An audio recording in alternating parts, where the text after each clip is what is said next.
Good evening and welcome to the Lithgow City Council July Council meeting.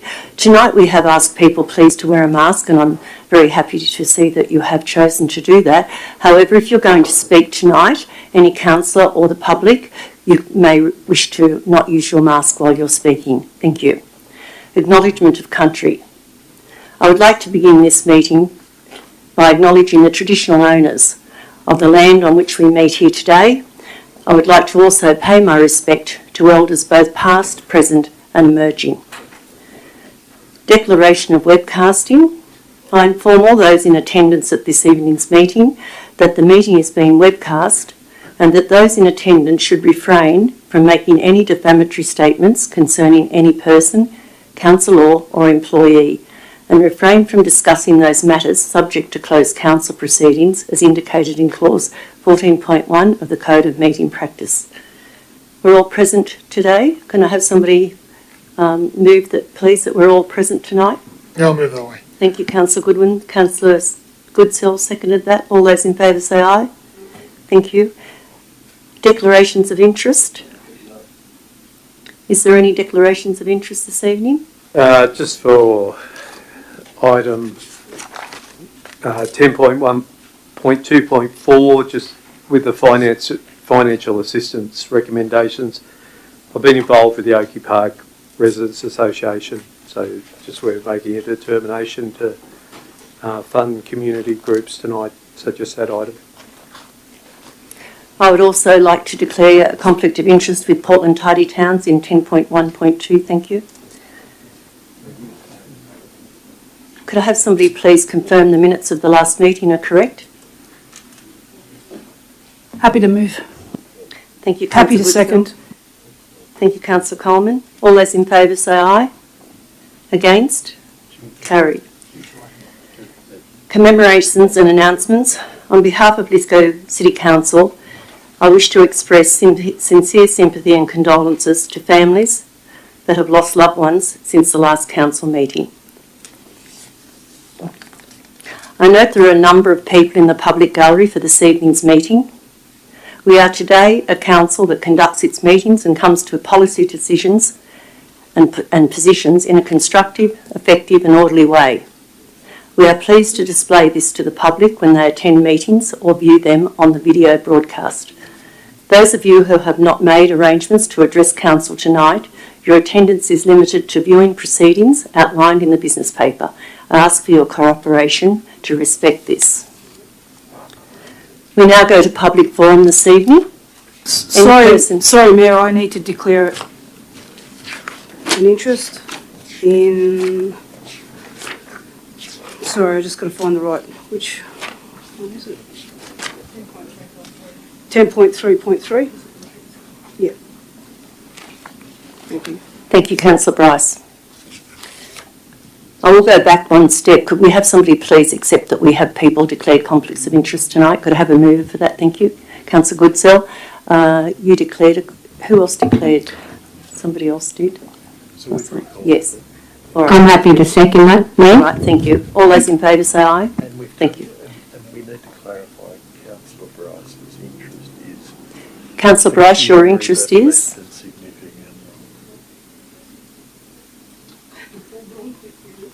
Non-pecuniary, less than significant. Thank you. Any person registered to speak during public forum on matters included in the business paper and registered via the council website prior to 12 noon on the day of the meeting will have the opportunity to speak. There will only be 2 speakers for and against or on each matter on the business paper. Public forum will be allocated half an hour time in total, with each speaker having 3 minutes to speak. Speakers not registered for public forum will have an opportunity to speak on matters on the business paper if time permits. Though on this occasion we've given more than 2 people against the matter the opportunity to speak, it should be noted. Yes, as the General Manager said, it should be noted that tonight we have allowed more than 2 people to speak against or 2 people to speak for what they're here to talk about tonight. There are no mirror minutes tonight. We'll go on now to item 9, notices of motion. No, we've got to do... No. Sorry. So what we're doing is Oh, sorry, the public forum. Yes, sorry. Have we confirmed the minutes? Yep. Yes, Okay. yes, yeah. And we've done commemorations and Yes, announcements, right? yes, No public forum. yes. Martin Sheehan, would you like to come forward, please?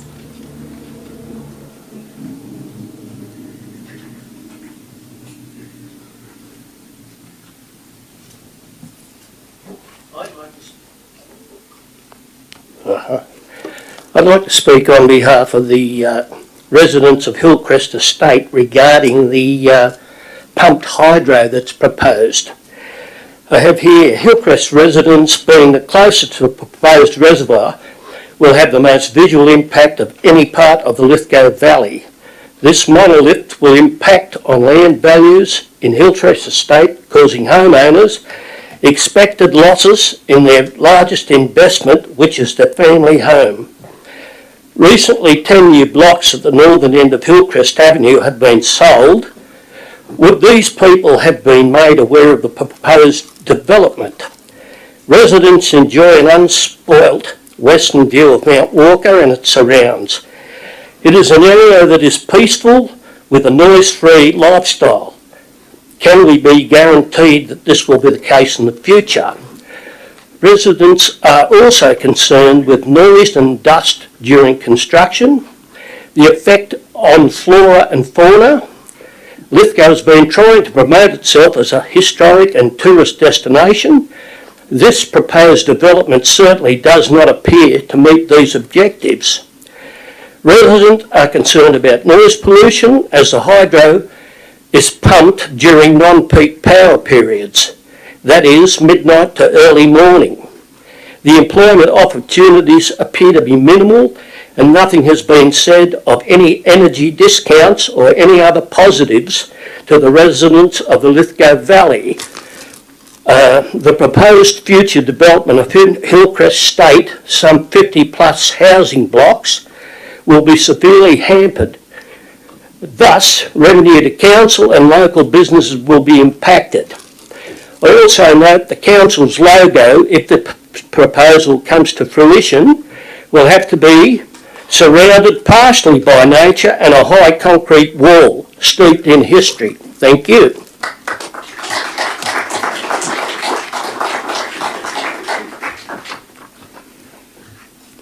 Thank you, Mr. Sheehan. Mr. Rob White, please.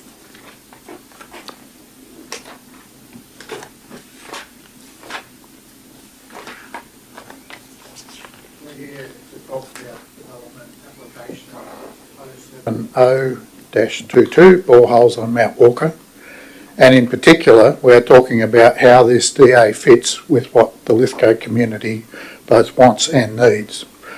We all know that the boreholes are simply the first step in a process aimed at delivering a much bigger project that, if it proceeds, will destroy the iconic Mount Walker Ridge on the southern side and replace it with a 12-storey high concrete wall.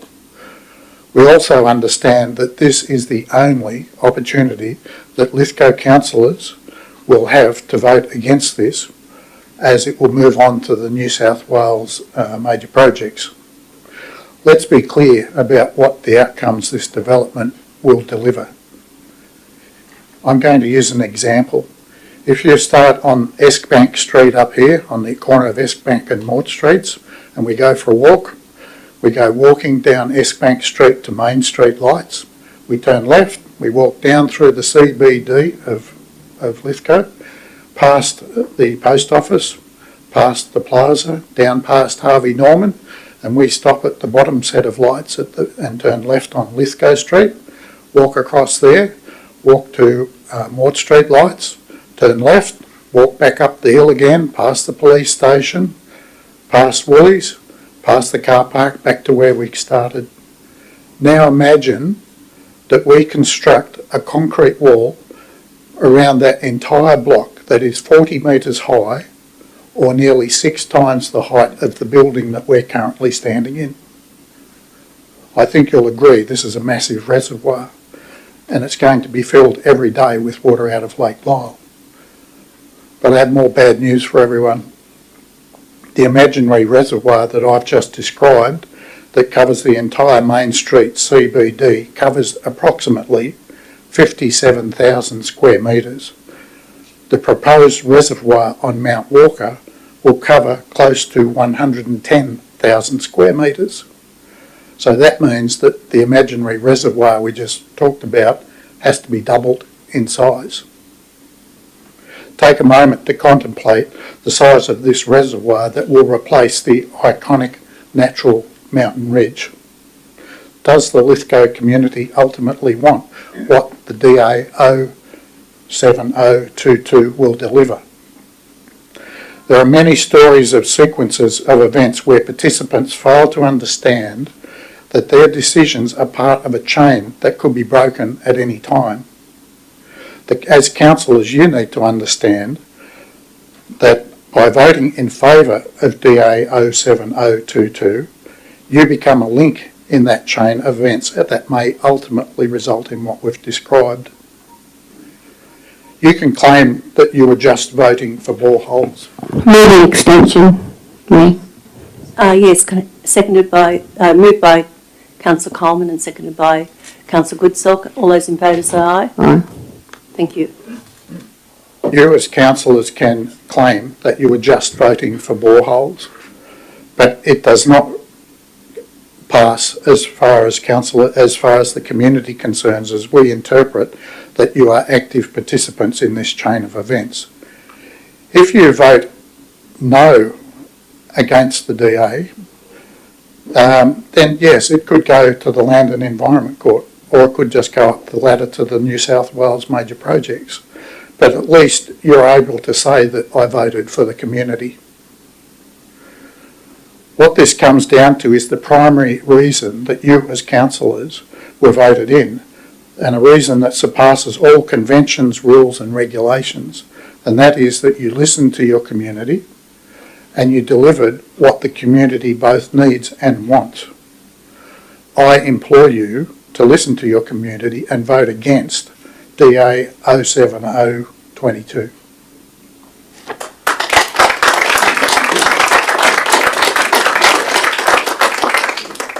Thank you, Mr. White. Could we have Mr. Ray Smith, please?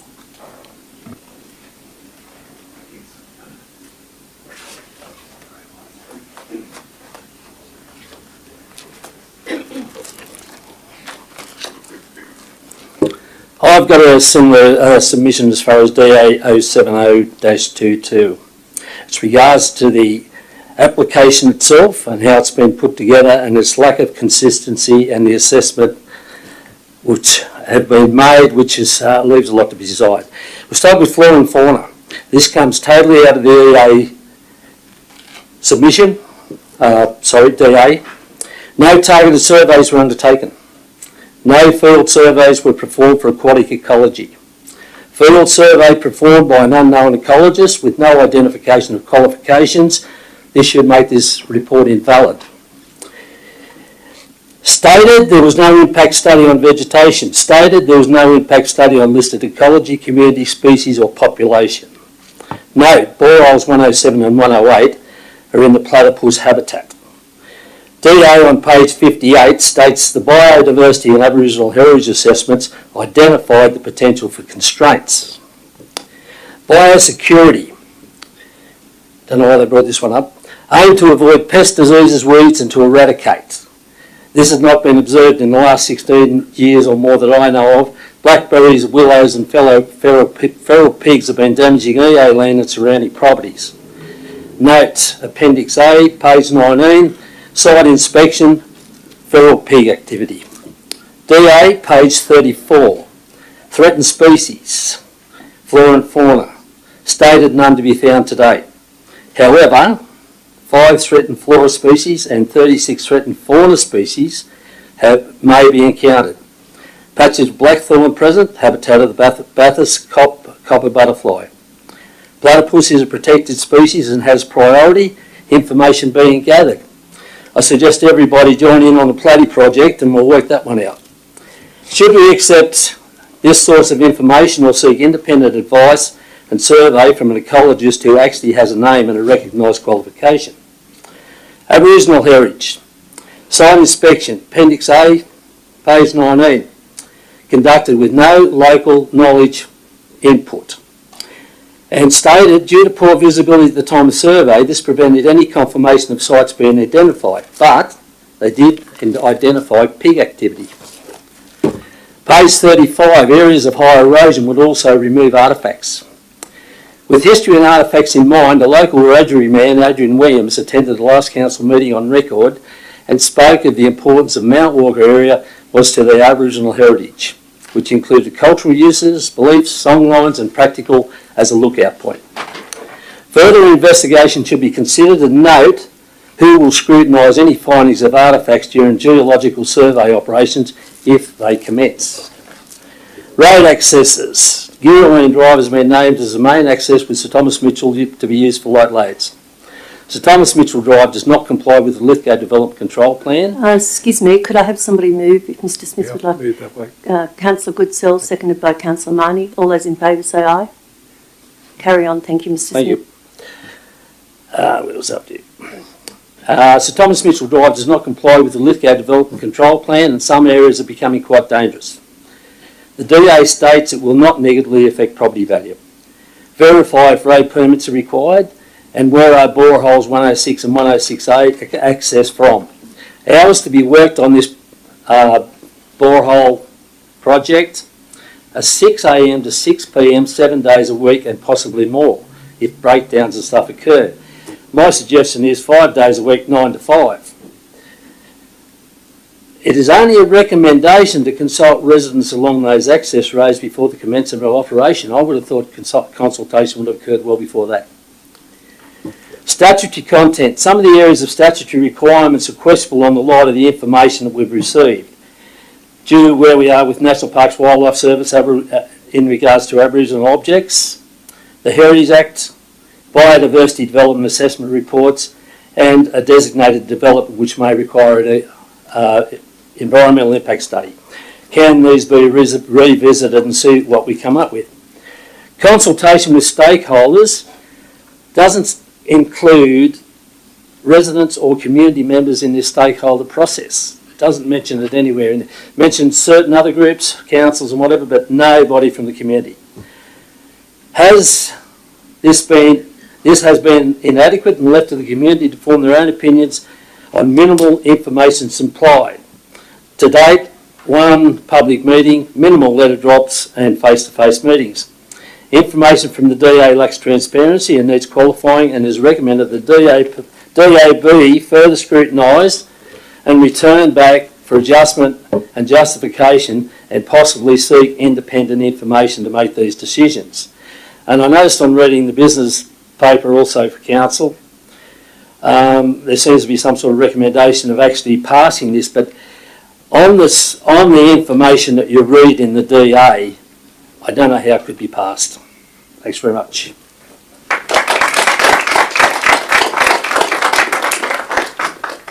Thank you, Mr Smith. Could we now have, please, Mr Ben Lane?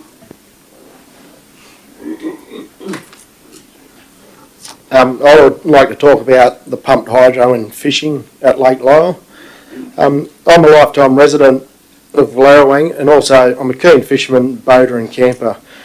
I've been fishing and camping at Lake Lyell for over 30 years and have been involved in the stocking of fish in the local waterways as a volunteer alongside the CAS and the DPI. Now, Lake Lyell, over its lifetime, it has developed a reputation of not only a beautiful place to visit and camp, but also a place where you can catch a trophy rainbow or brown trout, and in more recent times, the native Australian bass. These trophy fish take many years to reach this size. Trout can be anywhere between 5 and 8 years. A trophy Australian bass could be between 10 to 20 years old. A trophy fish is considered anything over 500 millimetres. For this reason, anglers of all ages come from all over the country to try their luck at catching one of these trophy fish. To my knowledge, Lake Lyell and Lake Wallace, commonly known as Wang Lake, are the only locations in New South Wales where it is possible to catch both these species. Lake Lyell is being a popular and only choice for boating anglers in the Lithgow LGA. Lake Lyell is currently in its second year of a 3-year trial by the DPI to stock tiger trout, and if successful will bring more anglers to the lake as there are very few locations to catch these species of trout. And I'd like to just talk about some unknown impacts the proposed hydro will have on Lake Lyell and fishing. There are so many unanswered and unknown impacts of this potential project. Energy Australia has likened it to a tidal lake, but what impacts will this tidal movement have on the ecology and the safety of the lake? What impacts would the pumps have on fish fatalities, especially from late April through to November, or October, sorry, when the trout move into the Farmers Creek Arm before they move up the river to breed? They have also indicated there will be some restrictions to accessing the Farmers Creek Arm where much of the fishing is done, as during the warmer months the main body of the lake is very busy for skiing. I personally, if restrictions are put on the lake, would choose to go to one of the other lakes in the Central West to have a fish. And I believe many other anglers would also choose to go elsewhere for the same reasons. And what impacts will the tidal effect have on shore-based camping? If there's a tragic incident caused by this tidal movement, will it have implications on the use of the lake? I'd like to finish up saying I'm not against renewable energy, and I actually applaud Energy Australia for starting to think about alternative ways to reduce power, but I don't think this project is it. The boreholes being discussed tonight are the start of a bigger picture that will impact the lake and fishing. I ask Council to consider the long-term effects the proposed hydro will have on fishing and ultimately tourism in the LGA, and reject the application for the borehole project. Thank you.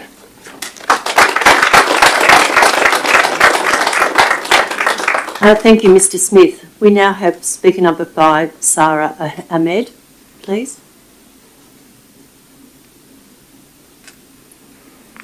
No? No? We'll have Mr. Ben Eastwood from Energy Australia. Thank you.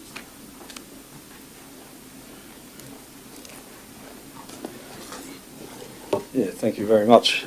Ben Eastwood, Mount Piper Power Station, 350 Boulder Road at Blackman's Flat, representing Energy Australia this evening in the capacity of the New South Wales Environment Leader, and particularly speaking to item 10.1.1.2 in the business paper relating to DAs. Relating to DA 07. Could councillors have got their microphones off, please? Hello, testing, it's working. Yeah, DA 070-22. So for the geotechnical investigations work at Lake Lyell. So I am speaking in support of the application, and like to acknowledge the speakers that have spoken so far, and really appreciate the comments that have been made, and for the councillors and Lithgow councillor staff. So the application, which is being assessed or has been assessed by the council, is seeking approval tonight to undertake a relatively small exploration drilling program comprising of 9 boreholes on land that the company owns out near Lake Lyell.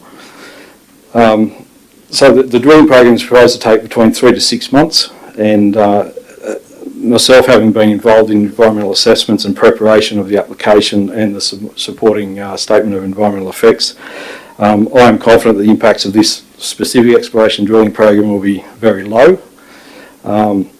And I would like to reiterate that the application is limited to the exploration drilling program, and at this point certainly nothing more. So to the 9 drill holes on Energy Australia Company land. The results and the findings from the drilling program would be used to inform any future development, and will be used for any feasibility of any future works in that area.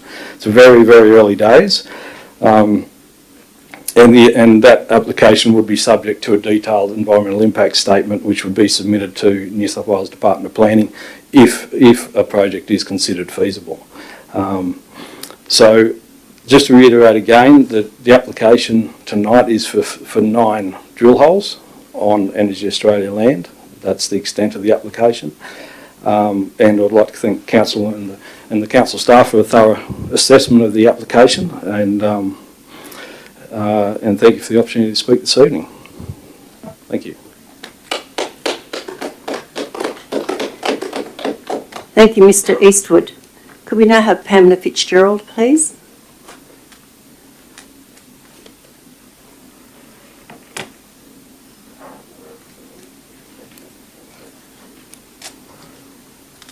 Thank you very much. I'm just here to speak on the matter of the lease for South Littleton Hall. I'm a member of the Order of the Eastern Star, and we have been serving this community for 94 years. We've been tenants of that property for the past 7 years, and I just would urge the councillors to approve the recommendation for us to have a new lease. Thank you very much.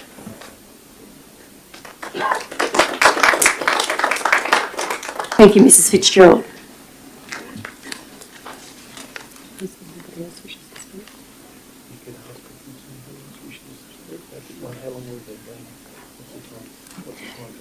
We still have 3 minutes left if there's anybody else wishing to speak briefly. Thank you.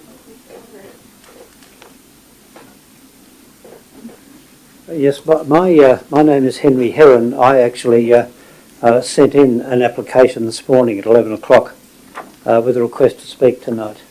No worries, Mr. Heron, it's not on my list, but go certainly speak. That would be good, thank you. Thank you. This is, of course, just a step in a process which is aimed at ending up... I'm sorry, is that not good enough? Mr. Heron, would you like to remove your mask just while you're speaking so it'll be easier for you? Thank you. I'd love to, thank you. This is, of course, just a step in a process which is aimed at ending up with the pumped hydro scheme which we all know about. This is Council's one opportunity tonight to do something significant to stop the process which has been proposed by Energy Australia. And I implore Council to think seriously tonight about this development application, not in terms of the 9 boreholes, but in terms of what the grant of this development application will mean for the end result of this project. Could I ask everybody here tonight to think carefully about a scenario? The scenario is Lake Lyle on a summer morning with full of campers, full of Lithgow residents down at the lake to enjoy themselves at Lithgow's premier recreation area. And at 7 o'clock in the morning, the campers wake up and they look out. They don't have a water frontage anymore. They have a 10-metre mudflat stretching in front of them. The fact is that this proposal involves the reduction by 2 metres vertically in the level of the lake. That is Energy Australia's contention. That 2 metre vertical drop means at least a 10 metre horizontal reduction in the water, and so we will have mudflats. Mudflats are known to be a great danger in recreational lake areas, responsible for many deaths. My great fear is that if this project goes ahead, the dangers that are going to be caused by the creation of this mudflat every day will cause this lake to be closed to the public. It's inevitable. The council will not be able to stand by and see a danger of this kind created by this project. The question in my mind is, why would council even consider this proposal? It has absolutely no benefit in terms of the fight against climate change. None. Its only benefit is a profit centre for Energy Australia. The project will involve the creation of jobs during construction, and it will involve the creation of 15 jobs permanently. But the other side of the ledger is the potential destruction of Lithgow's premier recreational facility for its citizens and its premier tourist attraction, not to mention the creation of a grotesque, enormous concrete structure on the top of Lithgow's iconic Mount Walker. Thank you. Thank you, Mr. Heron. That will conclude public forum tonight. Thank you.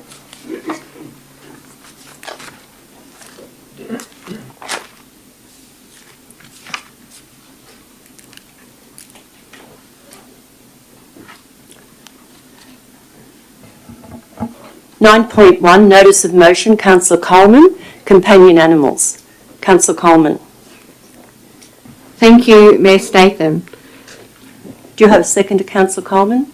Thank you, Councillor Marnie. Councillor Coleman. Thank you, Mayor Statham. Let me first begin by addressing the management comment, which states at the very bottom, Lithgow Council operates its companion animal services in accordance with above regulations and expert advice. I don't doubt that. I wouldn't actually question this. The intent of my notice of motion is to give residents a pathway to a committee, a possible committee, to council to discuss problems, ideas and solutions. The Lithgow City Council working committees are very well serviced and very well utilised. Residents volunteer their time, expert skills, knowledge in a particular field. Our residents who contribute to a council committee are very passionate about their contribution. I'm simply asking for a report. As stated in the management comment, page 8, onto Councillor Marnie's notice of motion, the merits of broad community participation is the business of council is without question, and the community is often involved in committees. Basically, all I'm asking for is a report to come back on whether or not it is feasible, whether or not we can offer residents a pathway in regards to companion animals. Thank you, Councillor Coleman. Councillor Marnie. I'll speak briefly to it. Yeah, look, I support Councillor Coleman's motion, or notice of motion. I note with the Lithgow Readiness Rally, and I might take my mask off so I can actually be heard, that they're talking about small and large animal management plans. So I applaud the work that's gone on there, which is preparing for situations where your animals may need support and care during disasters. I also just want to acknowledge the SES and the NRMA and the state government in their role they're playing in supporting that program. I sort of see a pathway potentially. I haven't had an extensive conversation with Councillor Coleman about this. There's an opportunity in that readiness rally to perhaps have a workshop or a forum for companion animal carers. Also looking at wildlife carers as part of that package.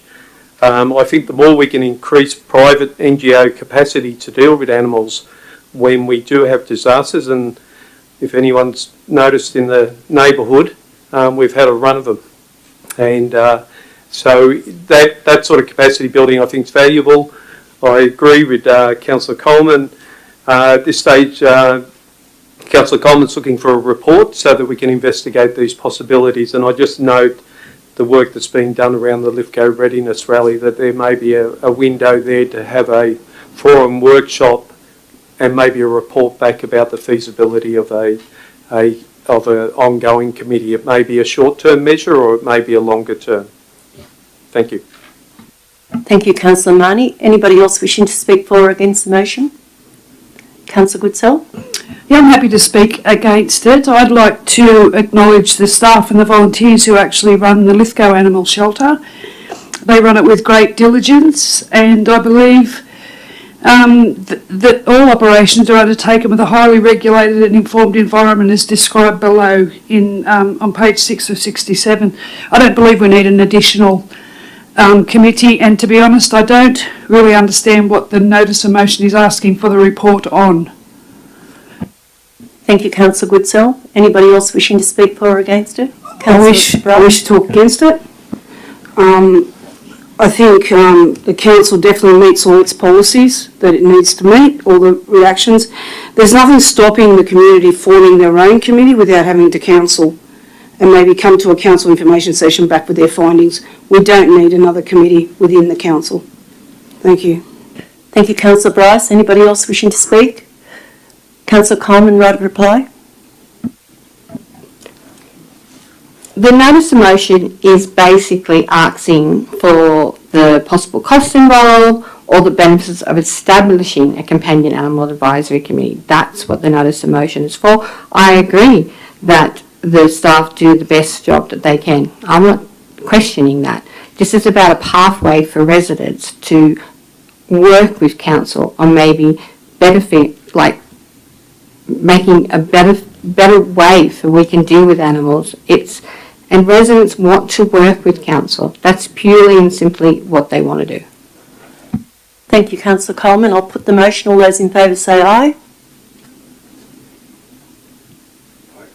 Against? Thank you.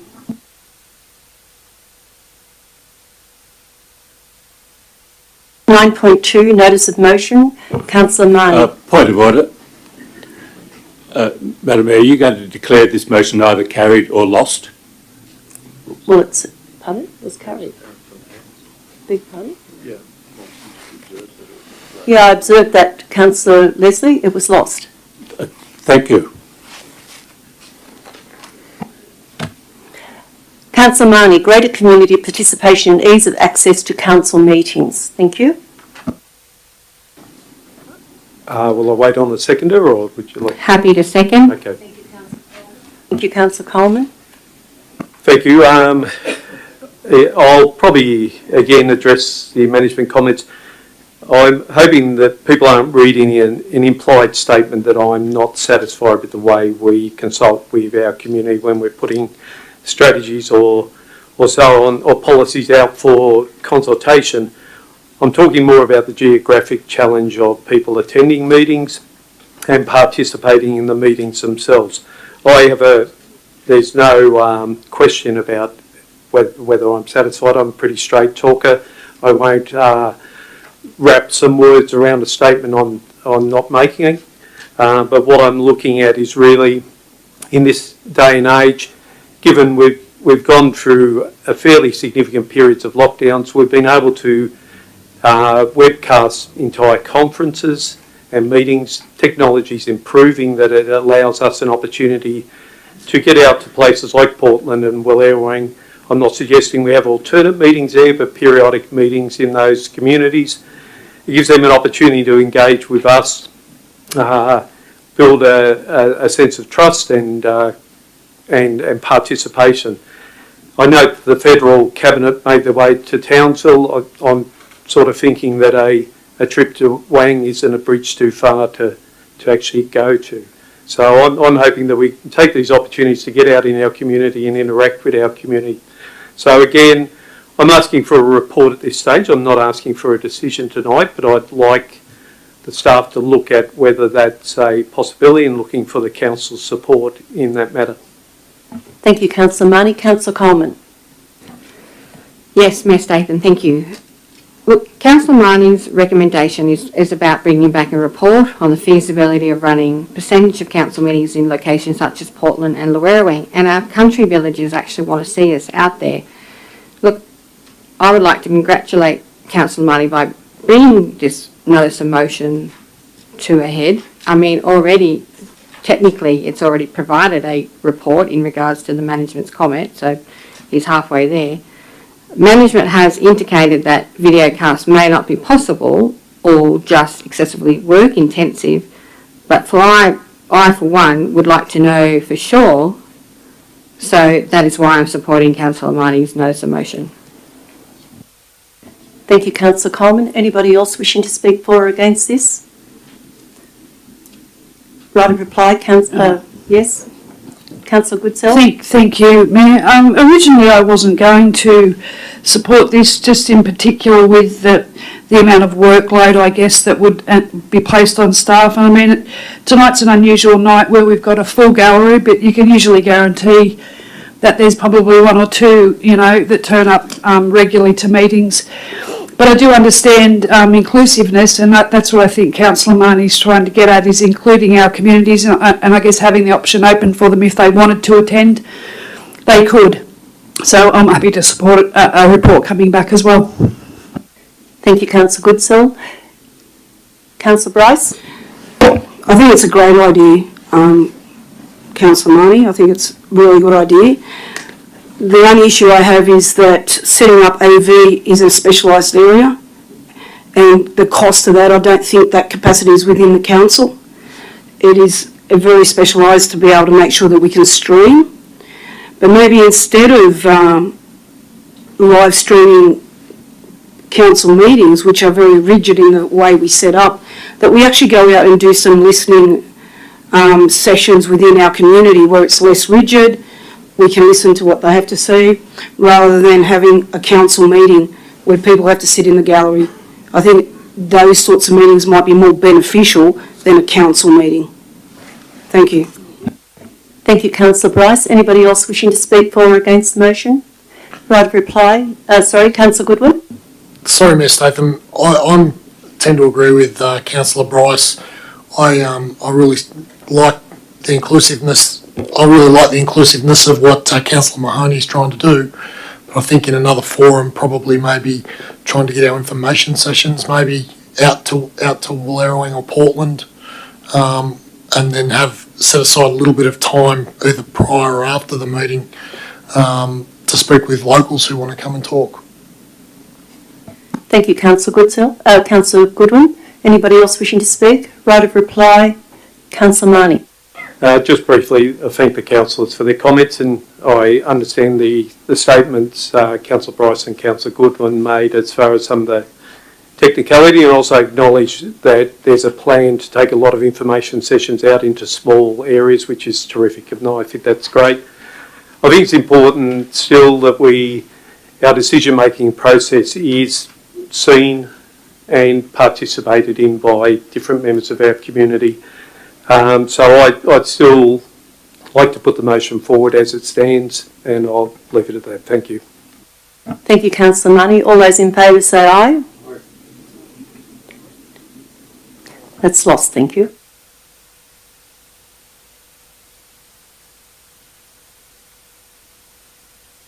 At 10, staff reports, people and services report. Happy to move it. Thank you, Councillor O'Connor. Happy to second it. Councillor Bryce or Councillor Marnie? I just wanted to put forward a suggestion, and I may not be putting it forward correctly, but could we suspend the order of our business and perhaps allow those matters that speakers have spoken to proceed, or? We're on to it now. It's on there. It's the next item. My mistake, sorry. The next one. Well.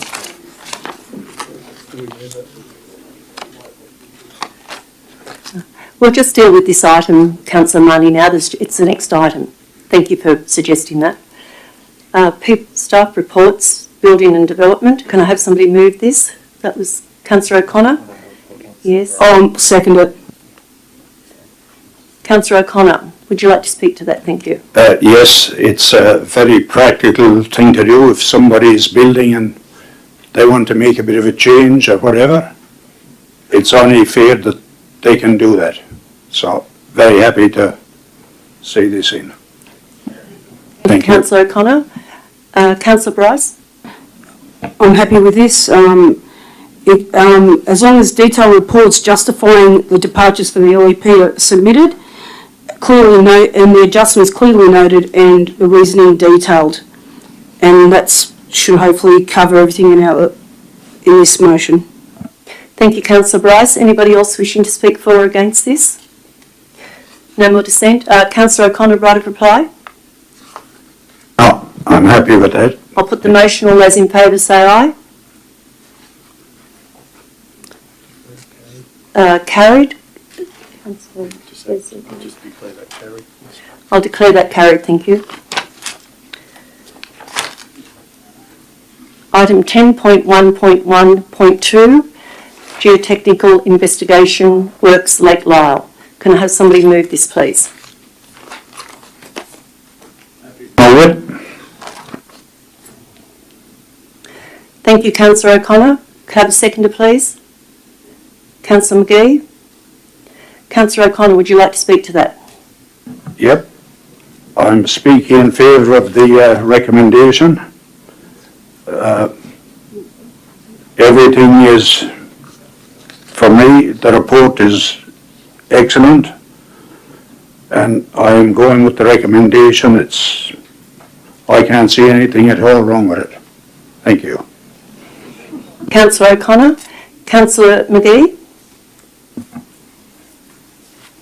Yes, I've read through the report, and the DA that's been called in, obviously, all of the public forum's concerns have been addressed in this business paper, and it does come down to it's their land. They need to know this. It's a state significant project, and like it or not, it's the future. The chemical batteries are not the answer on their own. Limited storage, so pumped hydro is basically a big clean battery. No lithium, no cobalt, no dirty bomb. So, and look how long the Snowy Mountains scheme lasted. You know, like they last. So. Thank you, Councillor McGee. Thank you. Anybody else wishing to speak tonight? Yes. Councillor Leslie. Thank you, Mayor Statham. Mr. White, when he spoke at public forum, pointed out that voting no may have consequences, such as the Land and Environment Court. But I believe actually voting no, I intend to vote no on this matter, but I intend to vote no because it will send a message both to Energy Australia and to the New South Wales State Government that there is opposition within Lithgow Council, and it gives them an opportunity to actually withdraw the process, to withdraw the project before they spend any money at all, so that we can just get it right. Now, pumped hydro will destroy Lake Lyell, and despite the term of pumped hydro, this development is not a green energy solution. I can't do any better than to read the letter that was sent by Mr. White to councillors, which is an extract of concerns, about Mount Walker. And it should be noted that this is not a council issue. It will be dealt with by the state government as a major project. It's important, however, to make councillors aware of what is happening locally, and we should take a stance.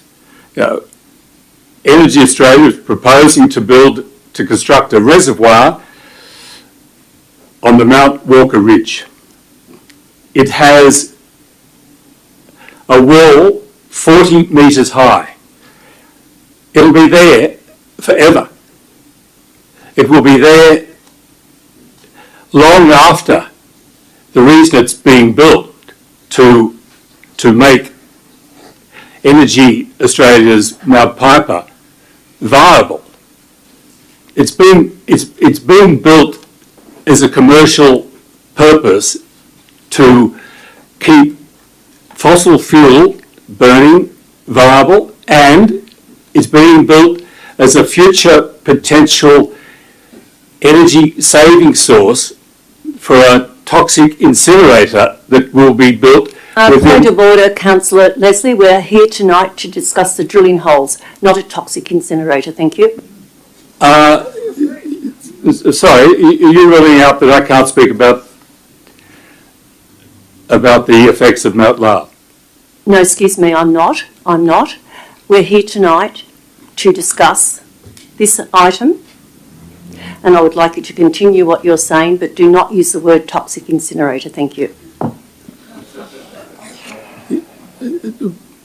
And can I ask why I can't use the word toxic incinerator? Well, if you would like to be sued by the company, you're doing a very good job of that. I'm trying to prevent that from No, occurring. I'm not worried about being sued by anyone.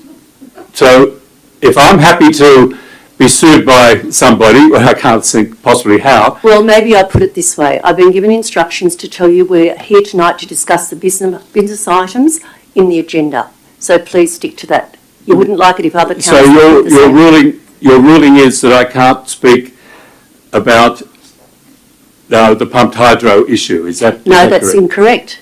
I said you are not to speak about the toxic incinerator. It is not on the agenda. I would like you to continue speaking without talking about the incinerator. Thank you. It's, well, I can't say how I can do that, but I'll try on this very difficult issue.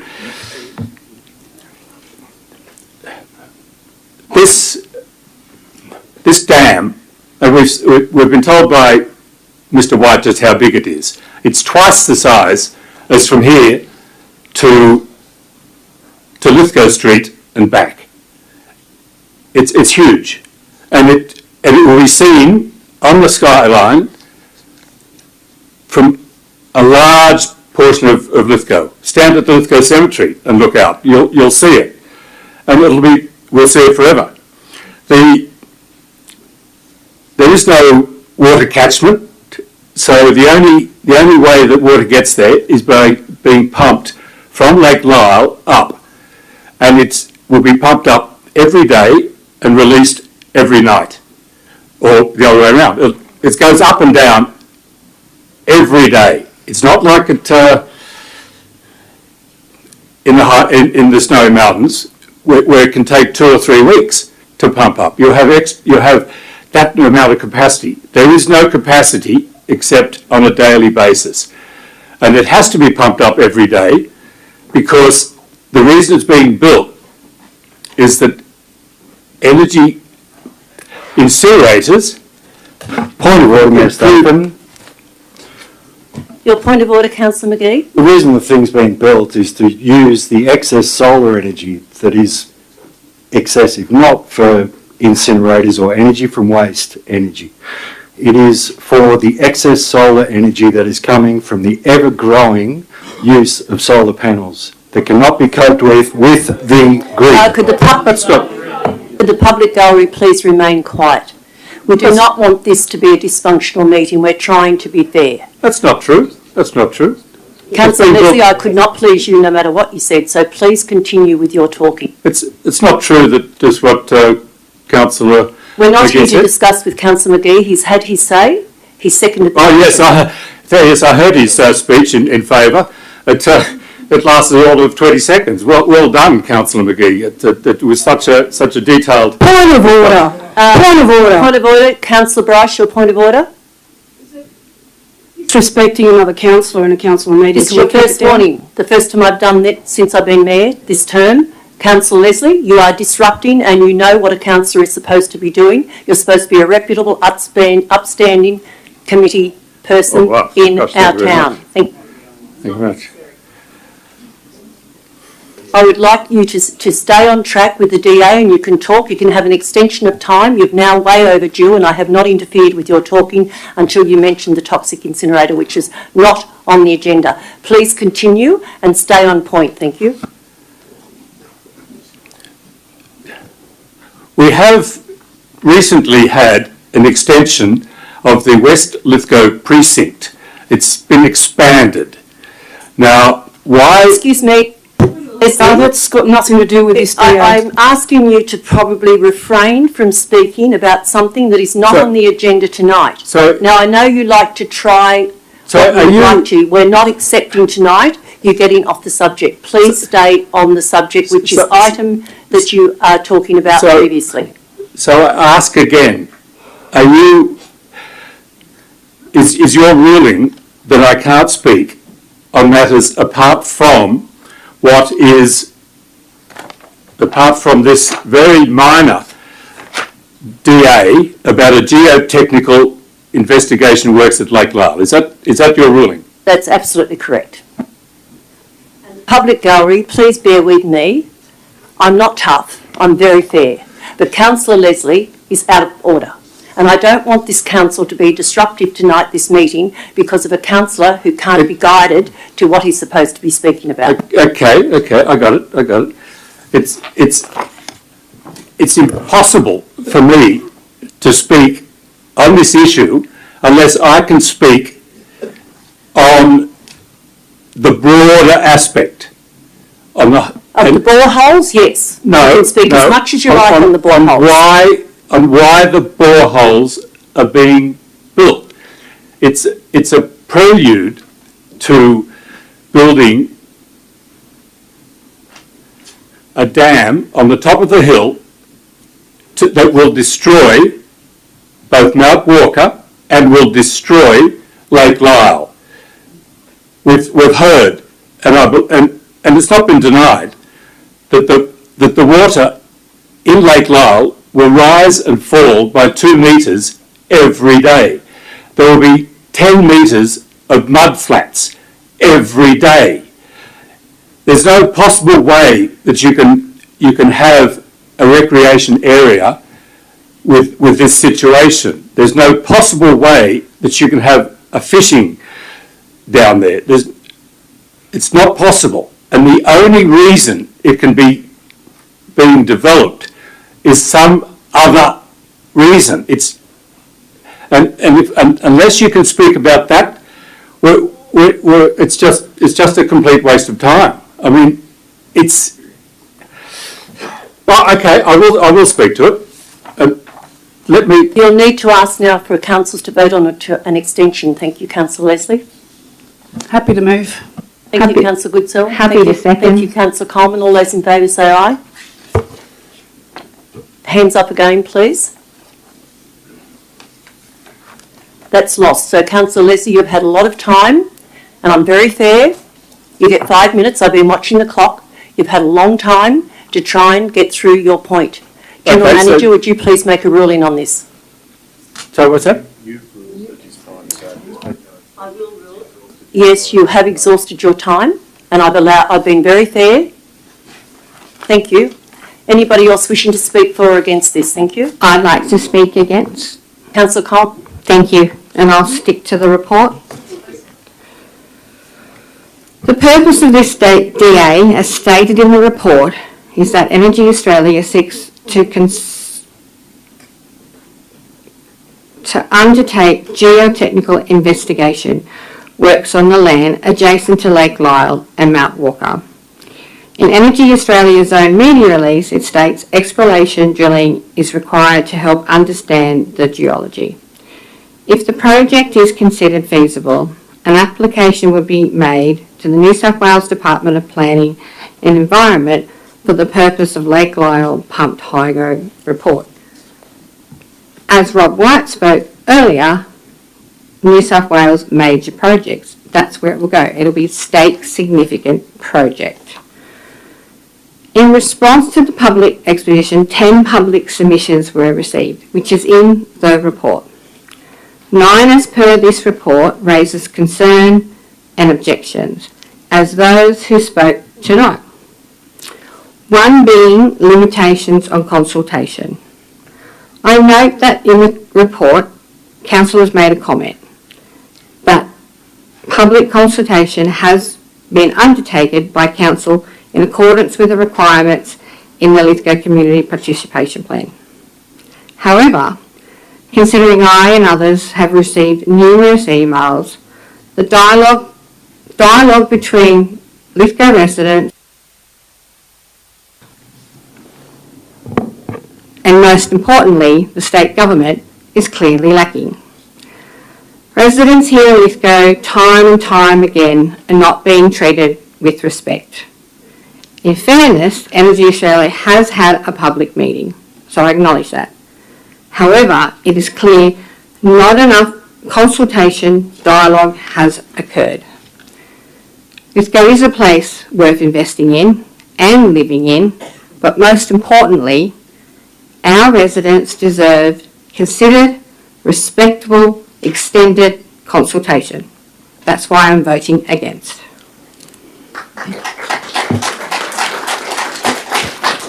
Excuse us, Mayor, through you, can I ask that Councillor Leslie put his mask back on?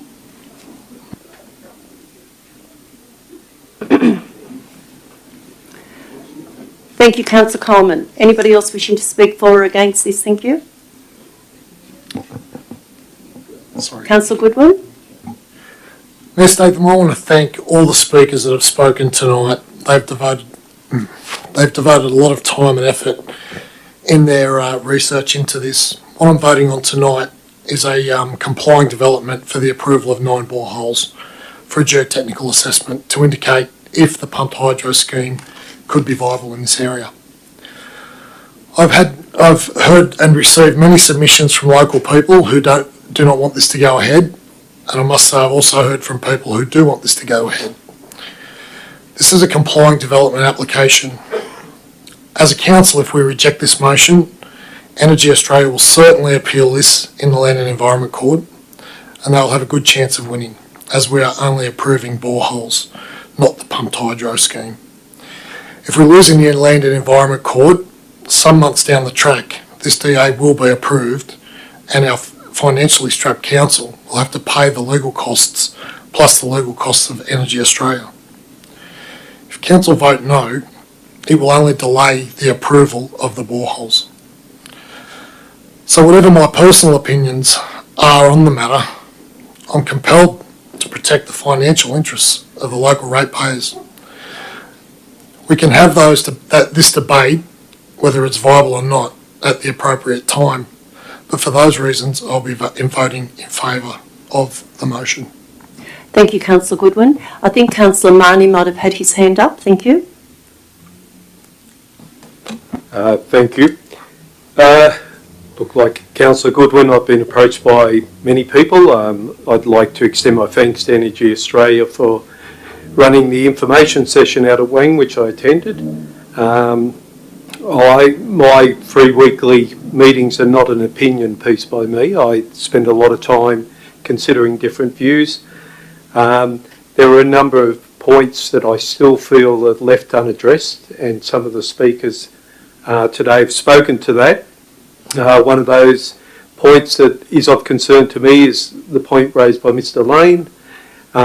We have a significant recreational and tourism facility that's developed. Whether that was the primary intent when the energy company established the lakes, that might be a different question, but it's now part of the visitor experience, Lake Lyell.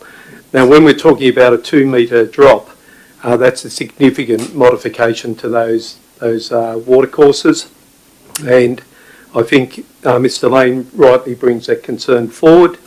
Point of order, Mayor Statham. A point of order, Councillor McGee. Could Councillor Marnie please address the chair? Thank you. Okay, I'm fine with that. I'll look at the camera. Okay. All right. So, just so people understand my position on pumped hydro, I actually supported pumped hydro as an approach. I just feel that this is the wrong project for this size dam. So and pushing the start button on a process doesn't sit okay with me. It then goes out of the hands of the community. I agree with Councillor Leslie that we need to represent community views in this, and I appreciate what Councillor Goodwin said as far as protecting council's position as well. But I've made a very clear commitment to my community that if there's a point of interest and a significant point of interest, I'll bring that forward and support it. I've also listened to Professor Andrew Blakers from the Australian National University and listened carefully to his discussions around suitability of sites and the fact that we're probably only looking at maybe 20 of these across the nation. Now, there's numerous possibilities within the tablelands of New South Wales, and I believe we need to introduce these projects but get them in the right location. Also have a concern, and I've raised this previously, that when we have major construction projects, there seems to be inadequate consultation with our Aboriginal people.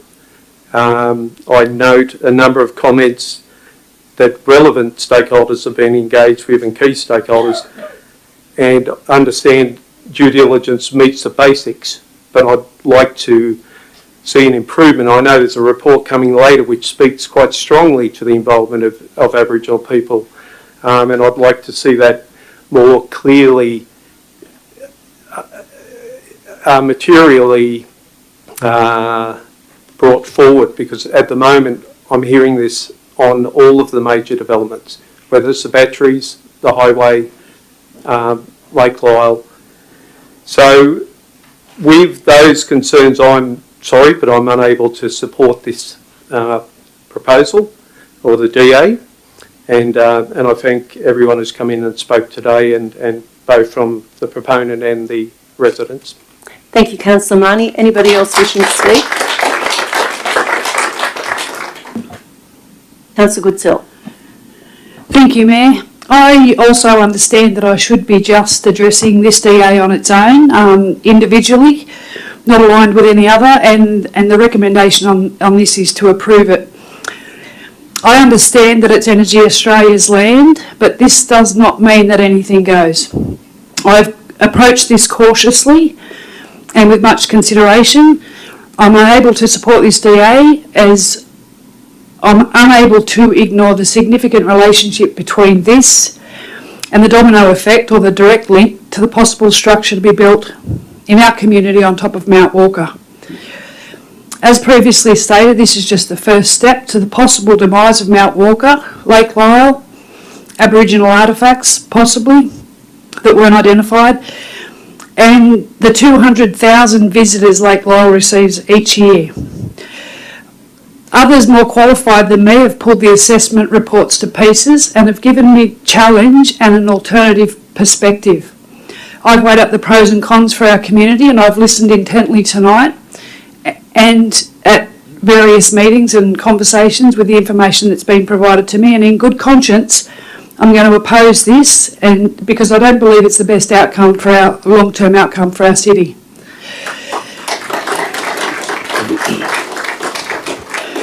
Just lastly, sorry, are there other sites available? I've done all the research as well.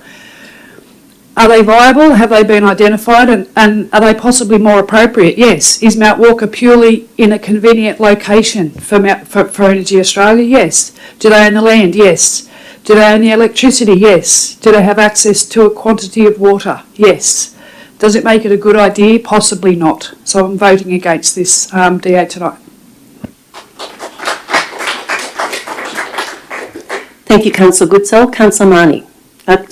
Councillor Bryce, you had your hand up? All right. Right of reply, Councillor O'Connor.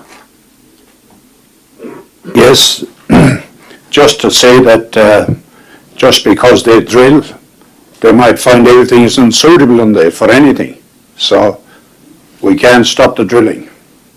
Thank you. Thank you, Councillor O'Connor. Right, I'll put the motion. All those in favour say aye. I'll have a division. Thank you. All those in favour say aye.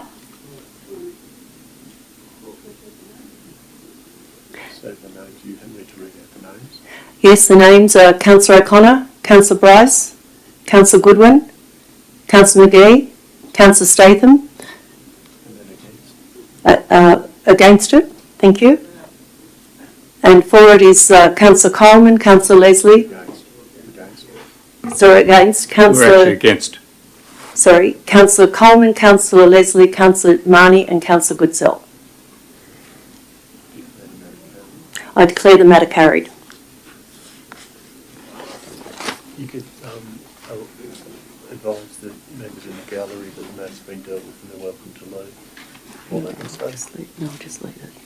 Just leave it. 10.1.1.3. Happy to move. Happy to second. Thank you, Councillor Goodsell. Thank you, Councillor Coleman. Councillor Goodsell? Nothing too much, Mayor, just that I support the distribution of the VPA amongst the Hartley Valley and the rest to be allocated to our capital works program, and in particular to see the upgrade of Banners Lane would be great. Thank you, Councillor Coleman. Yes, thank you, Mayor Staten. Hartley area has at least 4 functioning committees, over 700 homes, and it's growing at a very rapid rate. I believe that investing the VPA into the upgrade of Banners Lane is the fairest thing to do. I would like to congratulate Lauren Stevens on an insightful, common sense approach. I I support the recommendation. Thank you, Councillor Coleman. Anybody else wishing to speak for or against this? Councillor Bryce? I speak for it. I think Councillor Coleman brought it to our attention to change the way the VPA was administered. No, it's all right. And I think this is a much fairer distribution of the funds, and I think it works better for the community at Hartley as a whole. Thank you. Thank you, Councillor Bryce. Anybody else wishing to speak for or against this? Through the Mayor, can I just ask a question? Certainly. Obviously, there's a change of situation for the Hartley District Progress Association. I'm assuming there's been consultation with that group in this process? Mr. McGrath? Yeah. I'll just repeat the question, sorry, I should take the mask off. Obviously, there's significant change for the Hartley District Progress Association in this arrangement. Has there been consultation with them through this process? Mr. McGrath. Thank you, Mayor Statham. I understand there has been, although I also understand that some of the parties feel that there wasn't sufficient consultation. 2 days. 2 days.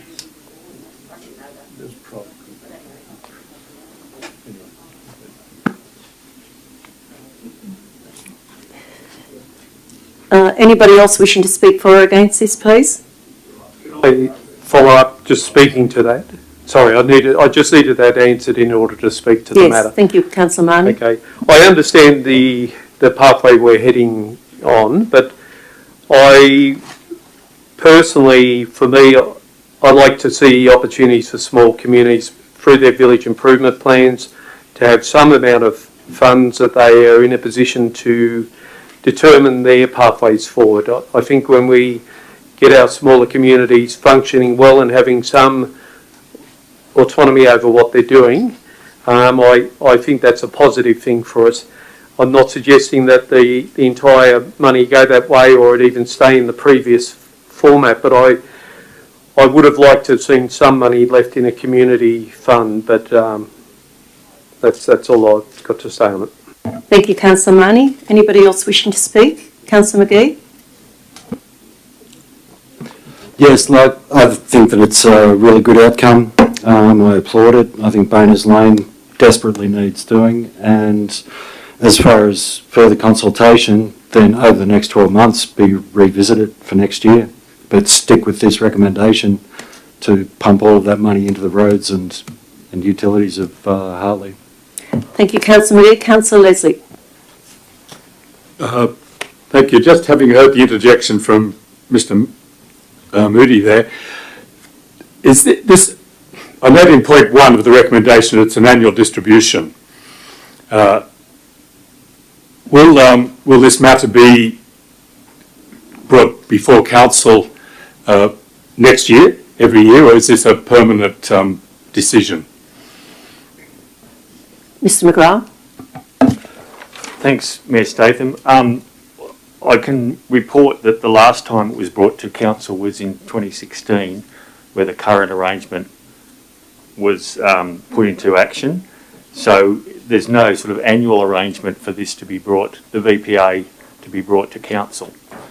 That doesn't mean it can't be, but there isn't a current arrangement. Then in that case, I'd like to move an amendment to add a point 6 that the distribution of the high-tech funding be brought back to council in 12 months' time. Councillor Goodsell, would you be happy to have that added to? Absolutely. Yes, good idea. Thank you, Councillor Leslie. And I agree as well as the seconder. Thank you. All those in favour of the amendment, please? Unanimous. Thank you. Anybody else wishing? Yes, the General Manager would like to speak to that. Thank you. Just to add to that point, I'd certainly like on behalf of the administration to make the commitment that these works that are funded out of the VPA would come to the council, and they'd be expressed as capital works projects within the operating plan for the year ahead. And as a feature of point 2 of the recommendation, naturally we would be consulting with groups in the Hartley Valley. So through that process we'd be consulting with the Hartley District Progress Association and others to trawl candidate projects. Thank you, Mr. General Manager. Anybody else wishing to speak? Councillor Goodsell, right of reply? No, I'll put the motion. All those in favour, say aye. Against? Carried. Thank you. People and Services General Reports, Reconnecting Regional New South Wales Community Events Program. Somebody move this? I'll move this, please. Thank you, Councillor Bryce. Have a second to thank you? Sure. Thank you, Councillor Goodsell. Councillor Bryce. Sorry. Just a couple of things. Just a question. Were these submissions done, put out to the public to respond and add their requests? Councillor McGrath, you've been promoted or demoted. Mr. McGrath, thank you. Thank you, Mayor Statham. Yes, they were. I think the report covers that in part. So we did receive a series of submissions. However, the total amount was undersubscribed for the 239,000. So council has topped that up and included all the viable submissions together with some council projects and submitted those to the funding body. Thank you, Mr. McGrath. Oh, there wasn't enough submissions, is that what you're saying? Sorry, Mr. McGrath? There were a number of submissions, but in total they didn't add up to the 239,000 which we were allocated. Okay, that makes it clearer. Thank you. Yeah. I'm happy with the way it was allocated. I just want to know what the process was for the allocations. Thank you. Thank you, Councillor Bryce. Councillor Goodsell. No, I haven't got anything, Mayor. Right. Anybody else wishing to speak? Councillor Marnie? Just a question. I'm thinking with Ironfest, who came and spoke to us as a event, would they have been eligible? Because I don't know if they would have perceived that this was a possible pathway for support to their event. Through you, Mayor Statham, I believe they would not have been eligible for this particular type of funding because that is a business, a profit-making business, and therefore they wouldn't have met the guidelines. Thank you, Mr. McGrath. Anybody else wishing to speak for or against this? Councillor Bryce? I'm right, thanks. I'll put the motion. All those in favour say aye. Against? Carried, thank you. 10.1.2.2, Community Recovery Officer Quarterly Report. Can I have somebody please move this? I'll move it. Thank you, Councillor Bryce. Thank you, Councillor Marnie. Councillor Bryce, would you like to speak to that? It's a well put together report. Well done. And that's about all I've got to say about it. It's just a well done report. Thank you. Councillor Marnie? Just to reiterate Councillor Bryce's comments, they always are very good reports, and I appreciate the detail and the good work that's going on in there. I'm particularly pleased around the Lithgow Readiness Rally. I think that there's a lot of conversation about preparedness, response and recovery. It's good to see that we're emphasising some time on that, which is great. I just want to give a small acknowledgement to Councillor Coleman, because I did sit through the entire last term of the previous council, and I know Councillor Coleman sought to bring forward a bushfire expo, which is in some ways a bit of has its roots where this is going. So just a small acknowledgement there, but a big thank you to the staff for the work they're doing. Thank you, Councillor Marnie. Anybody else wishing to speak for or against this? If there's no dissent and right of reply, No. I'll put the motion. All those in favour say aye. Against? Carried. Thank you.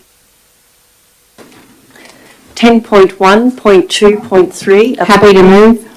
Thank you, Councillor Coleman. Happy to second. So for those in the audience, I'd rather tell them what we're going to be moving.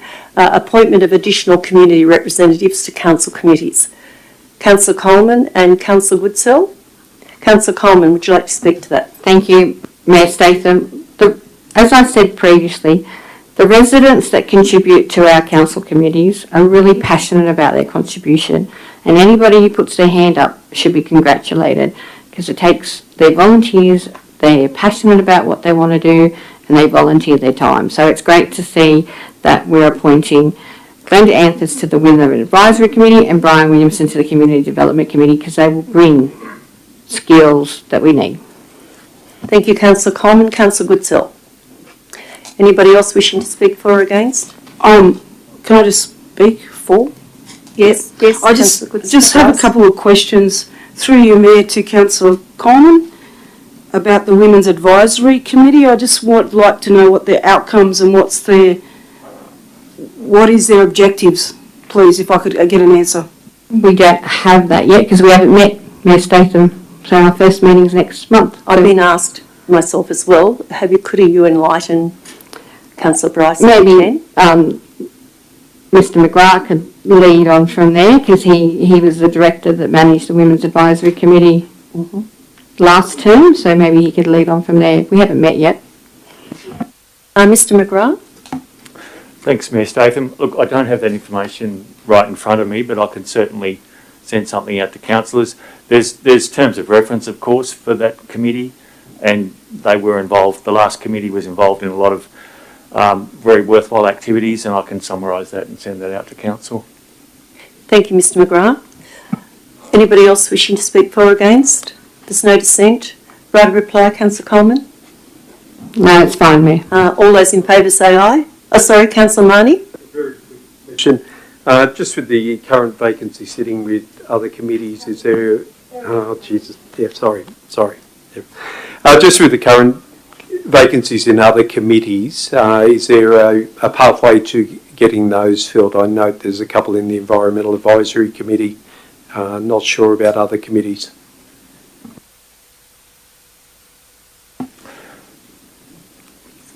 I do know there's been another submission put in for Environmental Advisory, and I think there's also been another one put in for the Women's Advisory Committee, but they could have been just recently. I'm not sure, Councillor Marnie, but you can speak to me about that after and I'll speak to you. Thank you.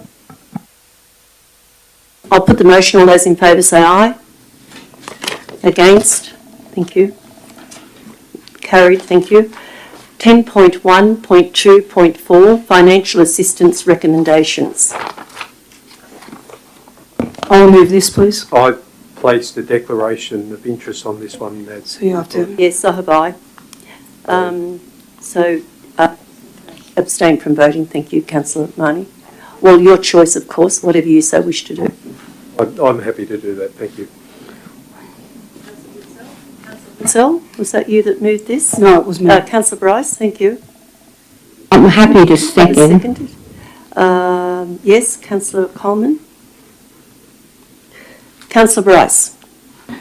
During the committee meeting for the community development, we went through all these and we actually allocated, they had a submission, we allocated an amount. I think it was done fairly, and it's well written in this report, so there's nothing much else to add. Thank you. Thank you, Councillor Bryce. Councillor Coleman? Yes, thanks, Mayor Statham. There's a few comments I'd like to make. Certainly.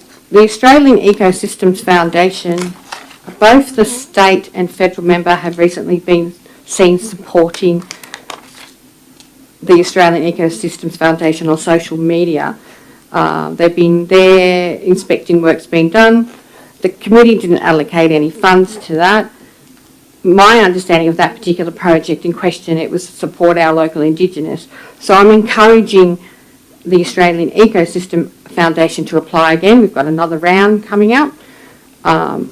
It'd be great if the council was actually part of their success story. So I'm encouraging them to reapply again, because the committee at that stage did not allocate any funds to them. I also want to comment on the Association of Bell, Dargan and Clarence, whom I visited last week. I'm pleased that the committee agreed to $3,000. They are still recovering 2.5 years later from the bushfires up there.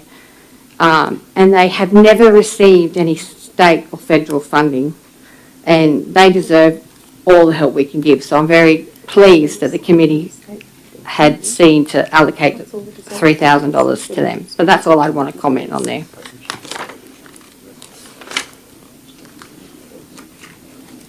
Could you just clarify, Councillor Coleman, please, whether you're speaking about the building or the community group, or Clarence and Dargan in relation to not receiving funding? No, Clarence and Dargan received $3,000.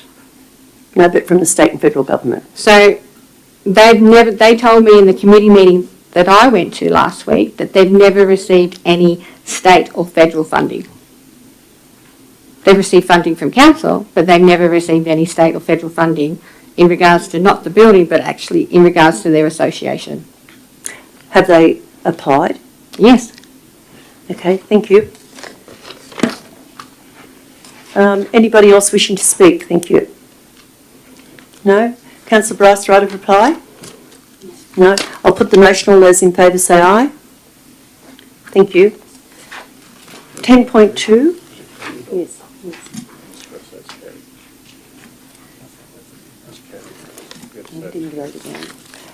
Councillor Leslie, you haven't been voting. Are you in the negative? No. If there's a division or something, I'll be happy to vote. Yep. So you choose not to vote. So that's a negative. It's just that it's been brought to my attention. It's on live streaming, and somebody's been saying that you haven't been voting. And I did notice it, but I didn't want to bring it to your attention.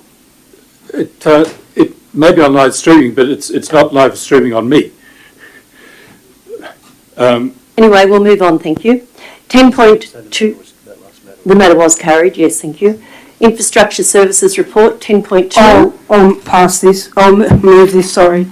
I'll move this. Councillor Bryce? The last Sports Committee, Can I have a second? Yeah. Councillor O'Connor, thank you. The last meeting, we had a lack of a quorum, and we're struggling a little bit to try and get people there. So we did discuss a couple of things, but the Reg Cowden Award we couldn't discuss due to the fact that the Reg Cowden people weren't there, the representatives. So it's just we're struggling to get people there. That's all. It's just a bit of an issue. Thank you. Thank you, Councillor Bryce. Councillor O'Connor? Very happy to give the $500 to Alexis Reid for her overseas travels. Thank you, Councillor O'Connor. Sorry, I've jumped to the wrong thing. I'm happy to donate the $500 for the karate. Thank you, Councillor Bryce. Anybody else wishing to speak? Councillor Marnie? Just a brief comment.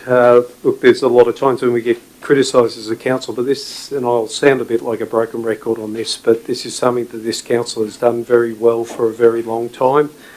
And again, I'm very happy to see us supporting a young athlete, and she's obviously got some great aspirations, so I just think it's a job well done. So all the committee and the staff involved, well done. Thank you, Councillor Marnie. Anybody else wishing to speak on this? No, I'll put the motion. All those in favour say aye. Against? Carried. Thank you.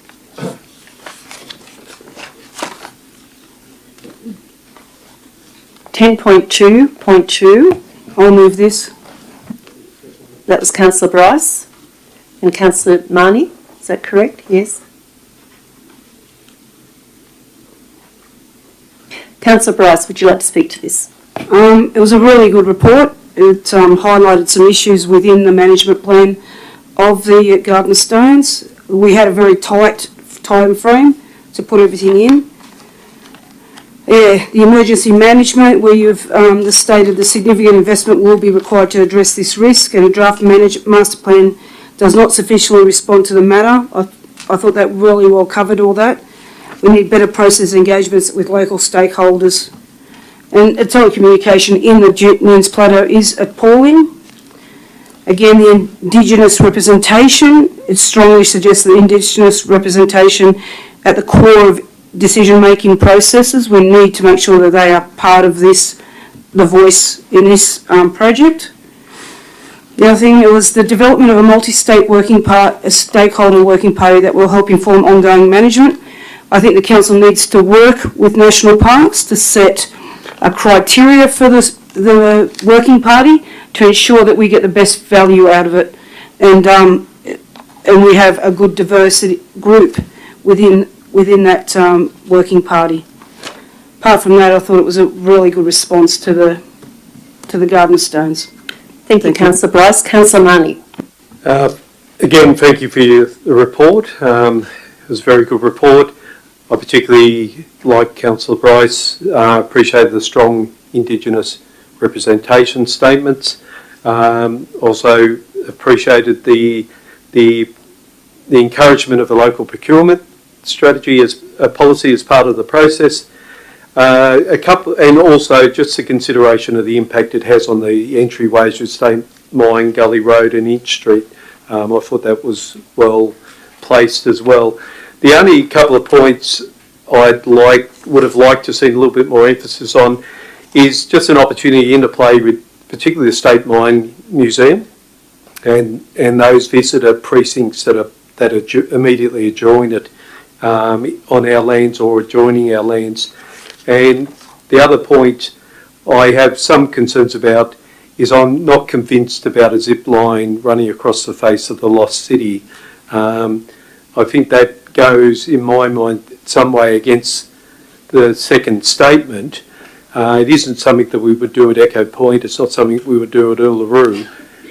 We've managed to provide for those adventure-based options in the immediate gully joining Three Sisters, so it doesn't mean it's precluded, but I'd like to see greater representation around how that particular landscape is managed, and the best people to be talking to that isn't me, but local Aboriginal people. So. Marnie, thank you. Anybody else wishing to speak? Councillor Coleman. Thank you, Mayor Statham. Look, I support the recommendation. I understand that the plan of management, well, the council's response has already been submitted, so it's not like we can add anything else. I acknowledge that. But I do want to raise a couple of things. I attended the open day up at the university a couple of weeks ago, and I took a young woman there, and she had a lot of concerns raised with national parks, and one of them was the zip line, as Councillor Marnie has mentioned, and the building that's going to be built there. And one of the points she made, which I support, is if they build this building and the Gardens of Stone and the zip line and we have another bushfire, it's going to take that all out.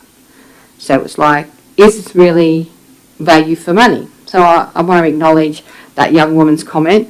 I also want to acknowledge that some of the local workforce at Clarence actually use the Garden of Stones as a thoroughfare when it snows. So they actually use, especially if they live down in Marangaroo, say, they use it to get home. So I spoke to National Parks about the possibility of allowing those particular men or that workforce per se to actually still have access. So I just wanted to make those two comments. Thank you, Councillor Coleman. Anybody else wishing to speak to this matter? Right of reply, Councillor Bryce. Councillor Coleman has a good point. I did spend today with the National Parks in the Garden of Stones for other matters, and they are going to close a lot of the tracks off to stop a lot of damage. So it's important that we as stakeholders ensure that the tracks that are required to keep open are kept open. Thanks for that comment, and that's about it. Thank you. Thank you, Councillor Bryce. I'll put the motion. All those in favour say aye. Against? I'll have my name recorded against. Thank you, Councillor Leslie. Carried. Thank you. 10.2.3, proposed amendment to J.M. Robson Aquatic Centre fees and charges. I'll move this. Is that Councillor Bryce? Yeah. Happy to second. Councillor Bryce. So when I looked at this, I went onto the website for Bathurst pool as well as the Orange pool. I couldn't get clear pricing on the Blue Mountains. So Bathurst, a child is $6.10, an adult's $9 and a family's $23.80. At Orange it's $7.40 for an adult, $5.50 for a child and $8.90 for a family. If you're going to swim, you're going to swim at Orange. But anyway, I just felt that our pricing sort of compared to the local, the other LGAs around us are quite reasonable and quite in line with what's been charged. If anything, it's a lot cheaper than going to Bathurst. Thank you, Councillor Bryce. Councillor Goodsell. Yeah, I think this was brought up in particular around pension and concession cards, disability support pension. So well done to the staff for making it more affordable, therefore more accessible to all our residents, not just disability support, but anyone having a pension concession card. Thank you, Councillor Goodsell. Anybody else wishing to speak for or against this? Right of reply, Councillor Bryce. No more dissent. I'll put the motion. All those in favour say aye. Against? Carried. Thank you. Item 10.2.4, natural disaster recovery process. Happy to move, but I've got a question. I've got a question. I'm happy to move and I'd like to ask a question, please. Yes. Can I second it? Who seconded that? Thank you, Councillor Bryce. Councillor Goodsell, question, thank you.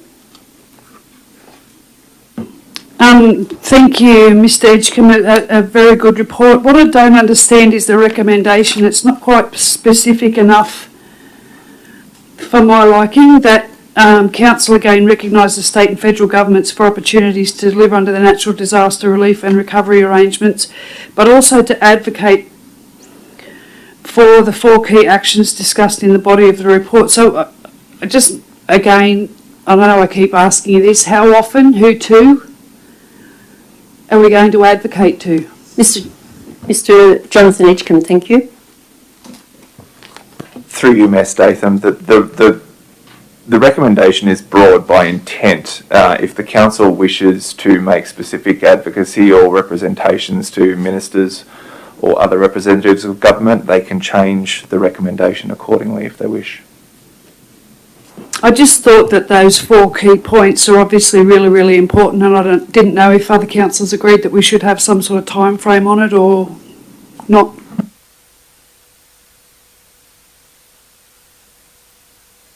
Just to add to Mr.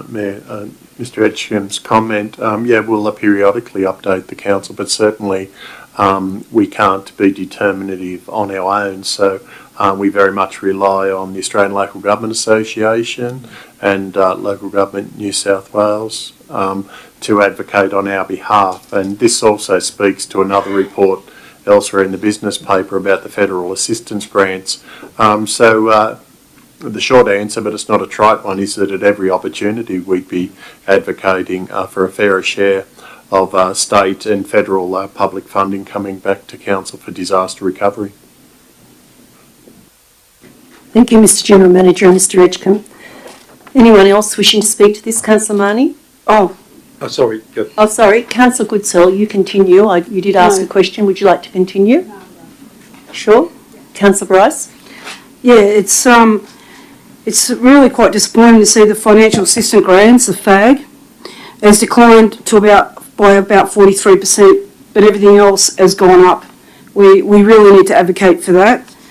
And the fact that we have to spend $148,215 of our own funds prior to getting any funding from the government. We've had, a metre of rain in the last 6 months, fallen over 129 days in an 180-day period.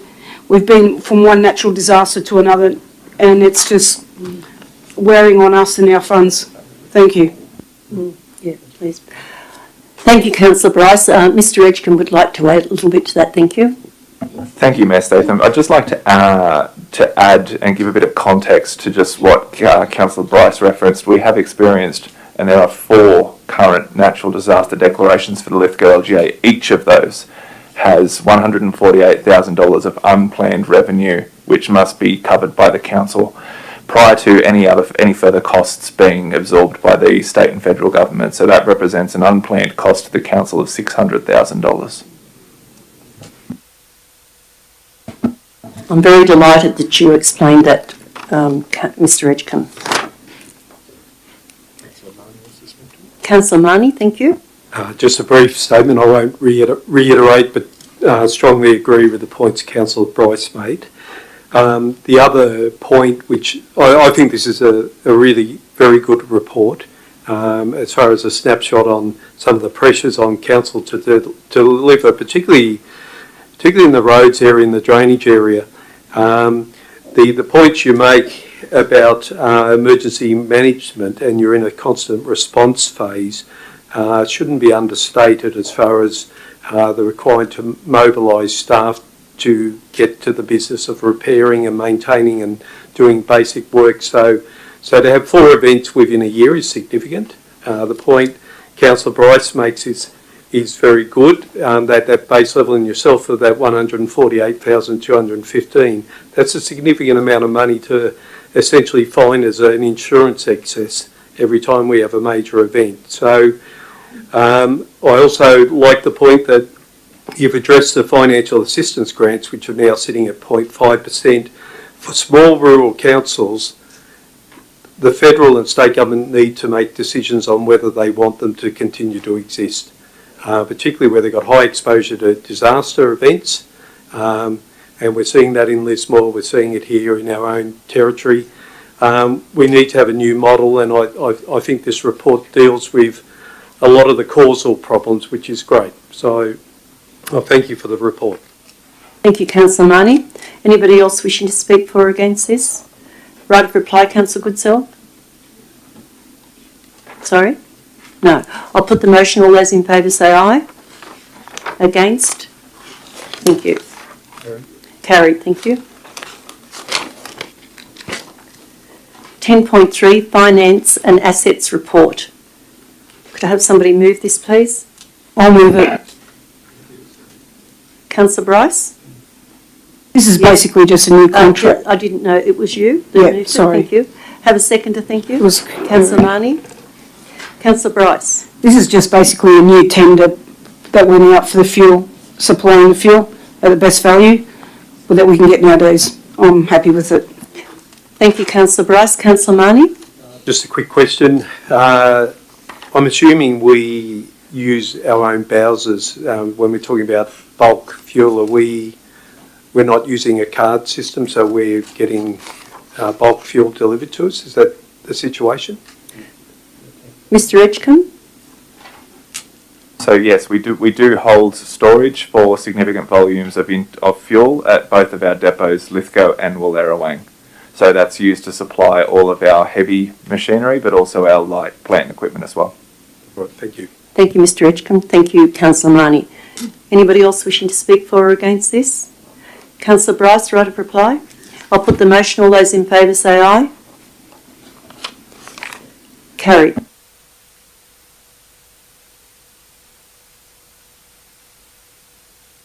.3.2 Financial Assistance Grant Allocation. Happy to move.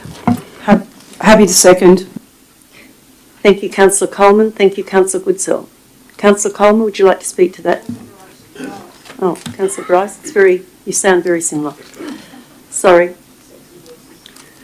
Councillor Coleman. Thank you, Mayor Statham. Yeah, just touching on the financial assistance grant allocation, because it actually states that here in the report.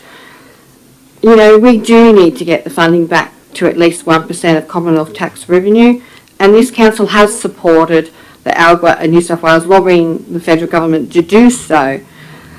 Councillor Leslie and I and the General Manager attended the National Assembly in Canberra, and it was one of the focuses of the National Assembly. As a whole, we did push for 1% of Commonwealth tax revenue. It's really important that we keep pushing for that because we actually depend on it. Without the financial assistance grants, we actually go backwards. So it's really important that we keep advocating for as much as possible. Thank you, Councillor Coleman. Councillor Bryce. I agree with Councillor Coleman. Yeah, we definitely need to be pushing. Again, it's the same issue as previously stated. We need to get that funding back to 1%. Thank you. Thank you, Councillor Bryce. Anybody else wishing to speak? Councillor Marnie. Just briefly, Given the pro rata payment, it's always going to favour metropolitan councils. And I again reiterate, if we want small regional councils to be able to survive, we need to have a model which accepts that that's what our communities want. And we need to bring about perhaps a bias to some of those smaller centres that have got large areas of assets to manage. Thank you, Councillor Marnie. Anybody else wishing to speak on this matter? Councillor Leslie? Yes, on the matter of trying to get the financial assistance grants back up to 1%, I believe we have an ally in the new Minister for Local Government, Kirsty McBain, who was the Mayor of Bega, and Councillor Coleman at that. Yeah, I forgot that. I forgot that. And Councillor Coleman at the conference had Minister McBain had a long conversation with Minister McBain because she knows her from previous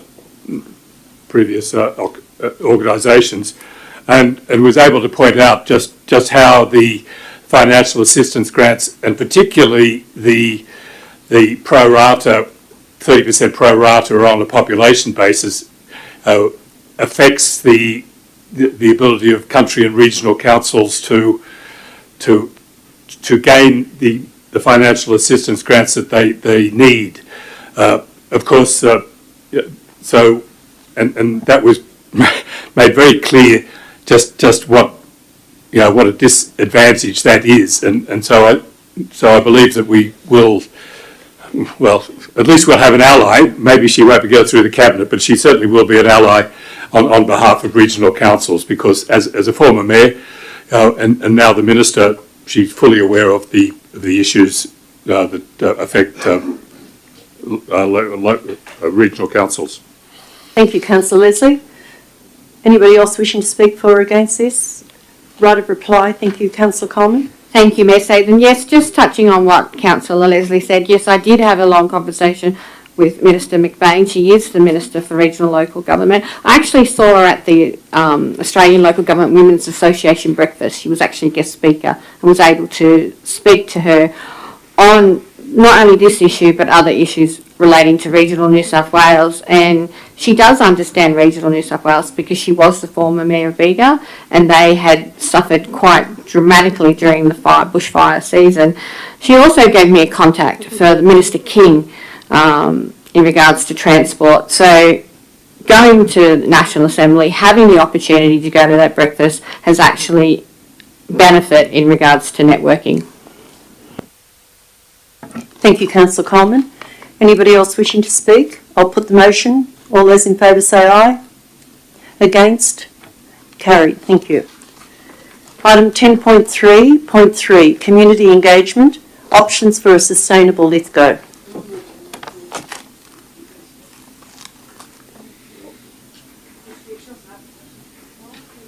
It's her choice. What's it for? She declared an interest. What was the interest? She's in contact with Could I have somebody move this? Thank you. Councillor McGee, have a seconder, thank you. Happy to. Happy. Councillor McGee, would you like to speak to this? No, it's pretty self-explanatory. I'm just happy to receive the report on Our Place, Our Future. Councillor Goodsell? Thank you, Mayor Sathan. Nothing pleasant about this report, but it's been a long time coming, I guess. There's nothing pleasant about asking residents to put their hands in their pockets for an extra $3 a week on an average residential block.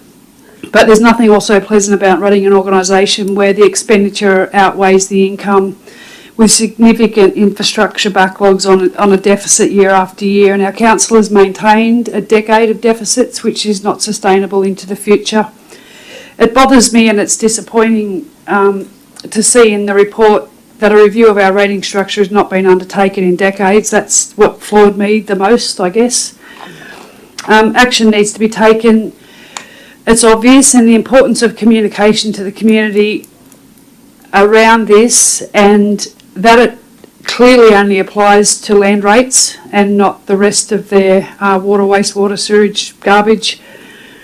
That's really, really important. I think it should also include the complexity and the revenue needed to support our residents right across our local government area. Our obvious infrastructure backlog of $500,000 each year, as well as clear communication in regard to the additional costings that are put on councils by state government with cost shifting, and also some information around residents seem to be really unclear on what we can and can't spend grant funding on and or disaster funding on. I don't know, it's a tough one, but I think it has to be done. I wanted to know if there was some sort of compromise, but I guess the compromise is that we cut services and ask for less of a rate increase. But this report, I guess, is just to go out to community consultation, and I have to support that. Thank you, Councillor Goodsell. Anybody else wishing to speak? Councillor Coleman? Yes, Mayor Statham. Look, as stated in the report, a review of the Council's rate structure has not been undertaken for decades. That really floored me. I was like Councillor Goodsell in that matter. However, recently I was chatting to a former councillor who told me that it was close to nearly 30 years. That's correct. So the task is left to the current council to ensure financial sustainability. I'm very much in support of the very big end of town paying their fair share, especially in line with similar LGAs such as Midwestern and Muswellbrook. However, I am concerned about the everyday mums and dads, our senior citizens, and those in between. That's why I'm encouraging the entire local government area to engage in a very robust community engagement process. I, like everyone else, are concerned about the increase in interest rates, petrol prices, the cost of groceries. I mean, I was shopping the other day and I was absolutely floored. A lettuce is costing over $5. The cost of living at the moment is something that every family has to deal with. And we are in a terrible financial situation. I will be, however, listening to everyone who wishes to engage in this process, which I believe is very important for our future. I've already had residents speak to me. One particular resident said to me, can we not have the big end of town pay their share and our share? I've had one resident say to me, can we not pick up the bins every 2 weeks? I've had one resident, say, I don't want to, but if I have to, I will. Look, I'm encouraging robust community engagement. Please, everybody, come to the meetings. Tell us what it is that you want. Tell us what you're prepared to go without. Because at the end of the day, it's the residents that we have to listen to, but we also have to ensure that this council is financially liable well into the future, well before my time on council. Thank you, Councillor Coleman. Anybody else wishing to speak for or against this? Yes. Councillor Marnie? I don't think I can sit here and be silent on it. I appreciate, thank you. I'll be pleased when we get back to not wearing masks, but I'm happy to do so. I don't think it's something I can sit here silently and not explain where I sit on this. I won't go over all the territory that Councillor Goodsell and Coleman have spoken to, and I appreciate them talking to the matter. It is a problem of a legacy issue that's come in front of this council. I've been watching council for the last 20 years and with great amount of detail over the last 10. The fact that we've run 10 operational deficits in a row is an issue. We're now finding that the can has been kicked well down the road, and we're now finding ourselves facing problems with renewal of basic assets. You put on top of that some of the natural disasters, but certainly the areas that people are very concerned about are the assets they use on a daily basis, such as roads, etc. So I think we need to explain things in plain English as well. I think the scenario 1 in the report needs to be clear to the average ratepayer where that potential block of money is going to be used. I think we need to be clear about the 1.25, which is proposed for building capacity within the organisation and facilitating economic resilience. That, whilst it's understood by us that have had greater exposure to some of the terminology, I think for the community they need to have this information presented in tangible and practical terms. I appreciate the spread of information sessions and where they're located. I thank the staff for doing that. I think it's important the community understand that this is a consultation process. Here's a proposal that's put in front of people, and it's important, as Councillor Coleman stated, please attend the meetings, please give the feedback into the organisation of your views. This isn't a decision tonight that we're making that we're going to increase the rates tonight. So it's a process that we need to work through. I'm particularly interested in the cost shifting elements. That concerns me. The fact we've got a state road, West Main Street, that we're looking like picking up the tab to deal with the drainage and the flooding issues. All levels of government need to come to the party and fund there. We can't keep going back to the ratepayer and saying, put your hand back in your pocket again for us because we can't convince other levels of government to do the right thing. The next item deals with an issue relating to cost shifting coming through emergency services, which is very poorly understood that we in fact contribute a significant amount of money to emergency services delivery. We need to deal with all these, and along with the federal assistance grants which people spoke to in the last two. So I appreciate there is a considerable concern around this issue in the community. People have expressed some pretty strong opinions to me already, but I encourage people to attend the information sessions and make yourself heard at those. Thank you. Thank you, Councillor Marnie. Anybody else wishing to speak? Right of reply, Councillor McGee. Yes, I think it's, as everyone said, you know, this is going out for community consultation, and it really will be the community that will decide this because their feedback will be imperative to the final decision. Thank you, Councillor McGee. I'll put the motion. All those in favour say aye. Against? Councillor Leslie? You voted for it. You voted for it, I just couldn't see. Sorry, did you vote for it? I'm sorry, why am I being asked every time? I honestly couldn't see. No, seriously, I'd like an explanation as to why I'm being asked how I'm voting on matters when the Code of Meeting Practice is very clear. If I wish to have my name recorded against it, I will tell you. You will know if I'm voting against it. I'm curious as to know why it's now twice that I've been asked specifically why I'm voting on this matter. Can I get an answer to that? Why am I being specifically targeted in this matter? Well, it almost looks like you're abstaining from voting. I want to be fair, Councillor. So there is no such thing as abstaining from voting. We know that. The Code of Meeting Practice does not allow that. I would like an answer to why it's now twice tonight it's come to me. It just feels very awkward when you're chairing a meeting and you find somebody out there in the councillors. If it was anybody this side or this side, I would still say, I didn't see your hand. I did not genuinely see your hand, but you haven't been voting for most of the items tonight. You don't need to see my hand. No worries, Councillor Leslie.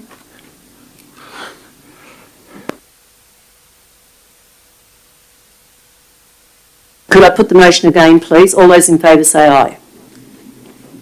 Thank you, Councillor. Thank you, councillors. Item 10.3.4, accounting treatment of RFS. I'll move this. Happy to second. Councillor Bryce? Yes. Would you like to speak to that? Thank you.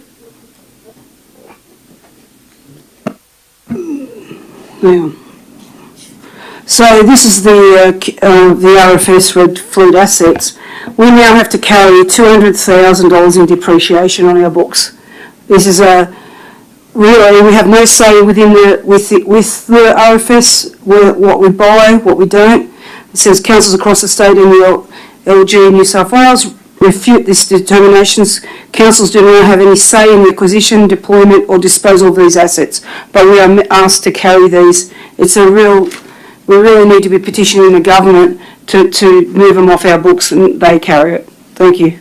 Thank you, Councillor Bryce. Councillor Goodsell.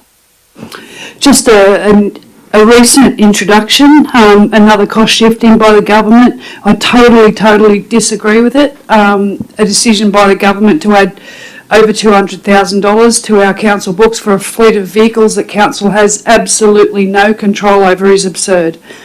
And every single council, this effect should be up in arms, and surely there is a better solution. I would think that not all councils are subject to this. I would think maybe the more affluent city-based councils would not have to bear this cost, and when needed we would send our fleet of vehicles to them in an emergency. So it doesn't seem to be fair, and it has a massive impact, just like the emergency services levy, on our bottom line of our financials. Thank you, Councillor Goodsell. Anybody else wishing to speak? Councillor Martin. Again, thanks for what's been said already. I won't reiterate that, but I'll just make a point that the contributors to both New South Wales Fire and Rescue and RFS are largely the insurance sector. Again, we go back to the householders to find the money for this. 73.7% of the money that's brought into funding comes through insurance policies. That's on top of all those other costs of living. The local government puts about 12% in, and the state government only puts 14% in. So we're a significant partner in emergency service delivery, which most people are seeing coming from the state government. And I think it's important that we bring visibility on these issues to bring about some equalisation, and rather than leaving local government to collect up the pieces, and unfortunately our ratepayers are the end recipient of picking up the pieces. So I think we need to continue to lobby through all those contacts that have been mentioned earlier on, and associations, and also to talk to the local government New South Wales about smaller councils like ourselves not getting, I've got to be careful of the word I want to say, but certainly not finding themselves being the recipient of bearing the whole cost of this when other larger metropolitan councils are pushing it away. Thank you, Councillor Marnie. Anybody else wishing to speak for this? Speak against? Councillor Leslie? Thank you. I agree with the page 54. The government blanket determination is not only nonsensical but inconsistent with the treatment of comparable assets of other emergency service agencies such as fire and rescue and state emergency services. What's applying to Lithgow and presumably other rural and regional councils doesn't apply to city councils. It's just part of this state government's policy of cost shifting. It just goes on. The depreciation to $213,000 is that a question there? Is that a yearly cost? Mr. Edgecombe, please. Sorry. Mr. Gurney, thank you. Through you, Madam Mayor. That is an estimate. We need still to see a listing of assets to fully understand depreciation. That was an estimate provided last year. A figure comparable to that would be expected? Yes, every year. Thank you. I also note that in the report attachments nil, I was wondering if we are, council continues to work with a report in italics on page 54, council continues to work with other councils and local government New South Wales to restore financial transparency and integrity to Council's financial statements through the correct application of the control test in accordance with Australian accounting standards and other pronouncements of accounting. Surely we could have had those an attachment showing just exactly what Council is doing and how we can see the actions. That's not there. Legal and risk management implications nil. I can't believe that can be so. We're just explaining the cost, and if you're required to be accountable for material owned by someone else, but we can't do anything about it except just depreciate it. Surely that's a risk management that we need to be considering.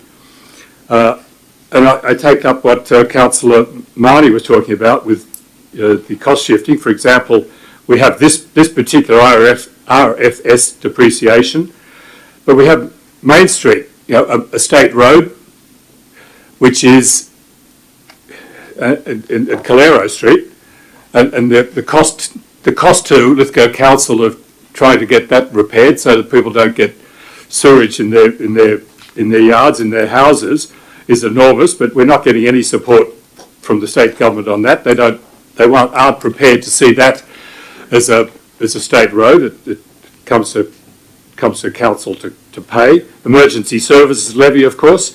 The financial assistance grants over decades has gone down from 1% to 0.55, but also the 30% per capita rule further diminishes the pool available to regional and country councils. I would hope, I'm not going to move it, but I would hope that the management, the Lithgow Council administration, actually puts forward a motion that we can send, specifically on all these details, specifically to the local government conference, pointing out how this costs local, country and regional councils. It also gives us an opportunity, should such a motion be put forward, that we can then send that motion to our state and federal members of parliament and lobby for it. We can't just let this just keep going through without a response from council. We need to get this right, and we need to make a completely active campaign about it, and it should be part of the actions we're taking in relation to the item, the previous item, the one on the community engagement options for a sustainable council. That should be part of any process we're dealing with. Just pointing out how Lithgow councils, regional councils, are kept being screwed by this state government and by federal governments of the past, and hopefully that may be addressed. But we need to keep the pressure up so that those matters are in their, so that people know just where we stand, and that the people of Lithgow are really suffering on this matter. Thank you, Councillor Leslie. Anybody else wishing to speak for or against the matter? No? Right of reply, please, Councillor Bryce. We just need to keep advocating again about pulling these off our books. That's it. Thank you, Councillor Bryce. I'll put the motion. All those in favour say aye. Councillor Bryce, something wrong? All those in favour say aye. Against? Unanimous, thank you. Carried. 10.3.5, referral. Oh, sorry. Referral of financial reports for external audit, year ended the 30th of June 2022. Councillor Goodsell? I'll second it, sorry. Councillor Bryce? Councillor Goodsell? I don't have anything to say. Councillor Bryce? Nothing to say, there's just a report. Anybody else wishing to speak? Any dissent? I'll put the motion. All those in favour say aye. Against? Carried. Thank you.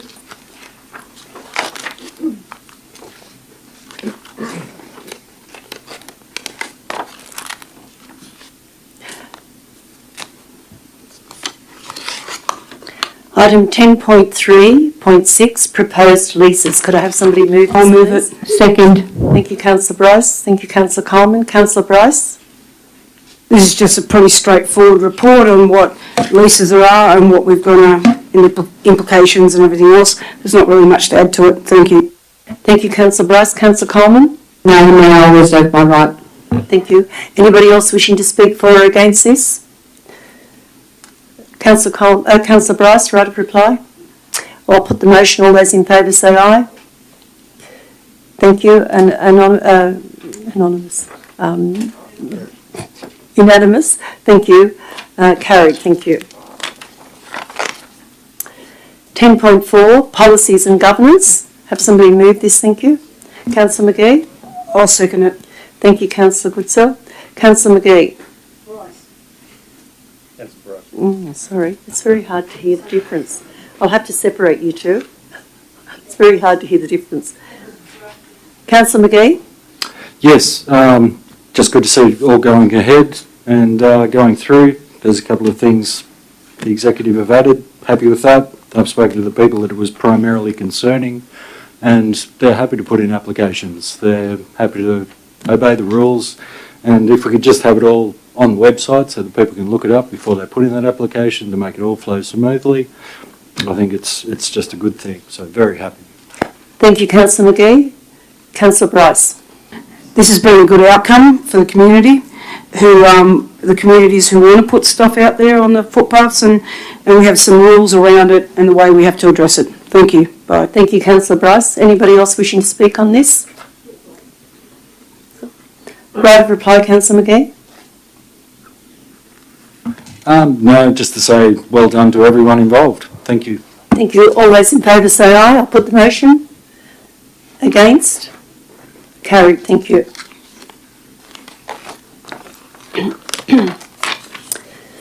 Council committee reports. Thank you. Can I have somebody move the Sports Advisory? Yeah, I will. Thank you, Councillor Bryce. Have a seconder. Thank you. Happy to second. Councillor Goodwin. Councillor Bryce, would you like to speak to that? Yeah, this is the one we can't get a quorum for. We struggled the first meeting to get enough people. The second one, we haven't had anyone for the Reg Cowden Award to do anything with. Mind you, the Reg Cowden Awards are coming up, but we haven't filled every month, so there's a bit of a concern there. So moving forward, we really need to encourage our sporting committees to come to the meetings. Otherwise, it's going to fold. Thank you. Thank you, Councillor Bryce. Councillor Goodwin? No? Anybody else wishing to speak for or against this? I don't wish to speak against it. I just have a question in regards to the matter raised by Councillor Bryce in regards to quorum. What is the quorum and why are we having trouble? Are we not getting communication out to the sporting groups? Are they not interested? Do we have any insight into the matter? Mr. Richmond?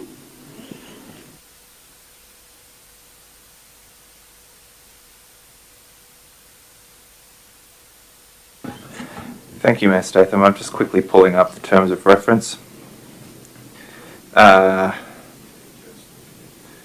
Committee membership of 2 councillors and 1 member of each of the representative sporting agencies, with a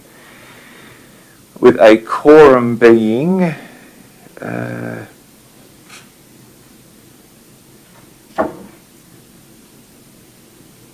can't seem to find it. Sorry, this is without just taking on notice, so...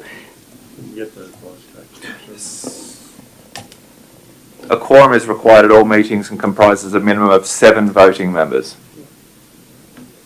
So what was the second question, sorry? Mr. Edgecombe, have we got any insight as to why we're not getting a quorum? Have we not made communication with the sporting groups, or they're not interested? Is there any insight, or? We've made a variety of separate representations to the member community groups in the past, by letters, by media releases, to encourage membership. To be honest, I'm not sure, but it's possibly something we can canvass with members of the Sports Advisory to see if there's any actions we can take moving forwards to try and drive attendance. Through you, Mayor Statham, if I could please ask another question. In regards to canvassing them, can we not pick up the phone to those who used to be on the committee and ask them to come back? Is that a general practice, or would a letter be better?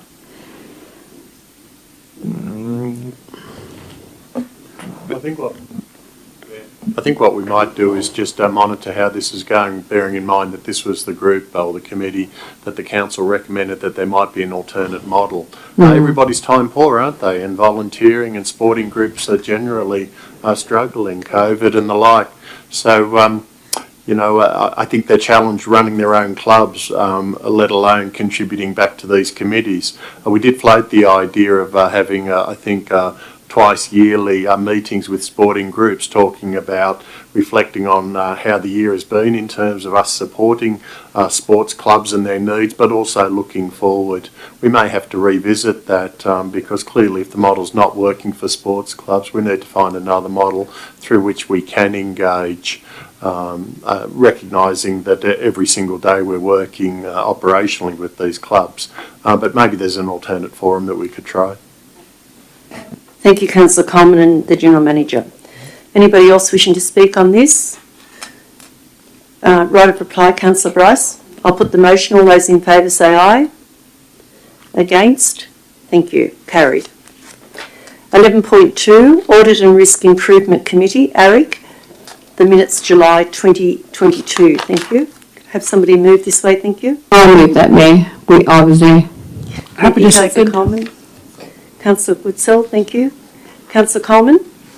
The report speaks for itself, Mayor. I don't need to go into any further detail. Thank you. Councillor Goodsell. Anybody wishing to debate? If there's no dissent, I'll put the motion. All those in favour say aye. Thank you.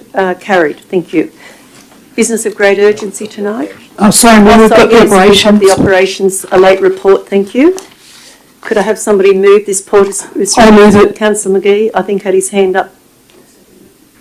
Councillor, sorry, no, I think Councillor McGee had his hand up and Councillor Goodsell, no, Councillor Goodsell was in next, but she moved it, but Councillor McGee had already moved it. Councillor McGee, would you like to speak to that, Councillor McGee?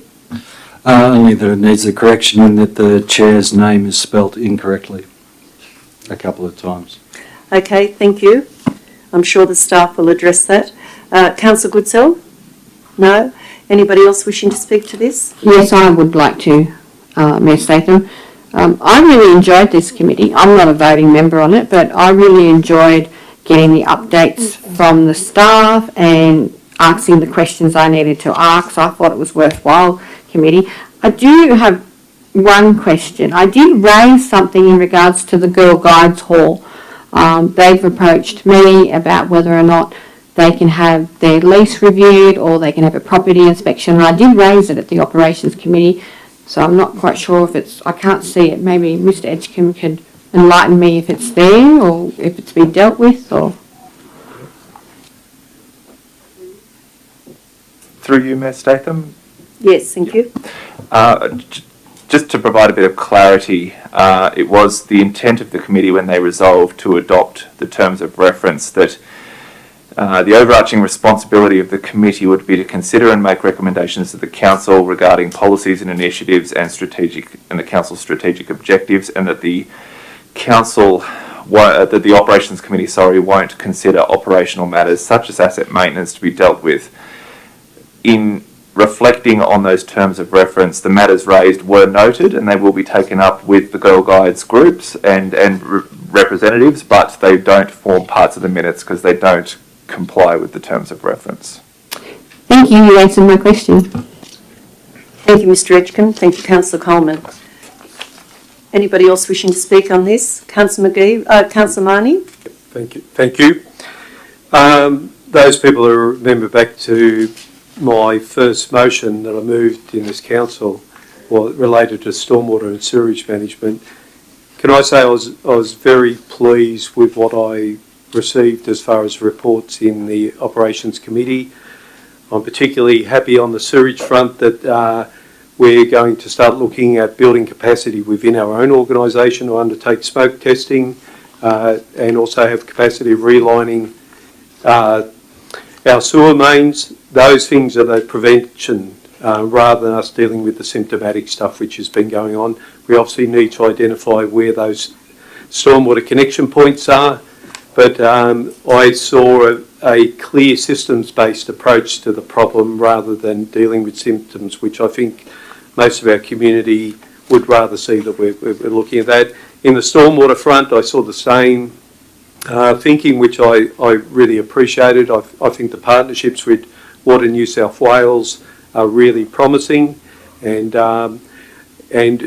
unfortunately these two areas aren't that visible unless you're the end recipient of the problems. So I appreciate these are going to start dealing with some of the problems in Extension Estate. I know Councillor Leslie spoke to a particular gentleman down there who gets the combined flooding plus sewage impacts, which for me, standing in his backyard with sewage up to his third or fourth brickwork and into his floorboards, is not acceptable. And I appreciate that we've now starting to make some pathways there. I agree with Councillor Leslie, we need to look at when the flood risk mitigation planning comes through, and I thank Councillor Goodsell for her work on this last term. There's some very insightful planning that's there. We need to start then talking to the state government about what do we do with those key urban flood zones in West Main Street. So I thank you, everyone involved in those reports. Thank you, Councillor Marnie. If there's no more debate, I'll put the motion, or Councillor McGee, would you like right of reply?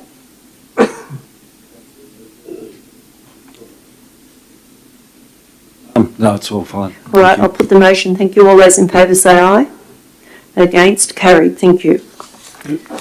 Madam Mayor, before you move on to urgency motions, can I ask why there was no Finance Committee meeting minutes? I know there was a Finance Committee meeting held, and I ask because we've had many financial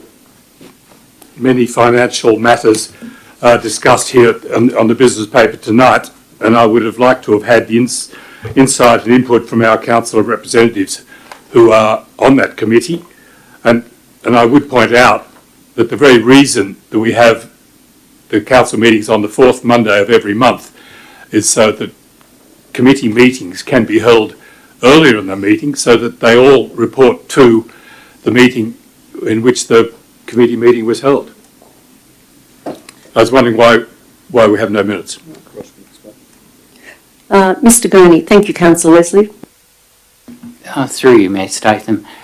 The Finance Committee, with the new terms of reference for this term of council, meets on a six-weekly cycle. The most recent meeting was only last Wednesday that it was held, so that was after the council reports deadline. It will be reported to the next meeting. Thank you, Mr Gurney. Thank you, I think Councillor. many of those reports that were in that Finance Committee meeting have actually come to council tonight. That is correct. Thank you to the public gallery for attending this evening. We do appreciate you coming along and joining us. Thank you to the councils and the I have an urgency motion. Pardon? I have an urgency motion that I'd like to move. I was just thinking you were about to close the meeting. That was all. Yes, certainly. How can I help you? Right. An urgency motion that a report be brought down to the next meeting of Lithgow Council on the New South Wales Government's expansion of the West Lithgow Precinct.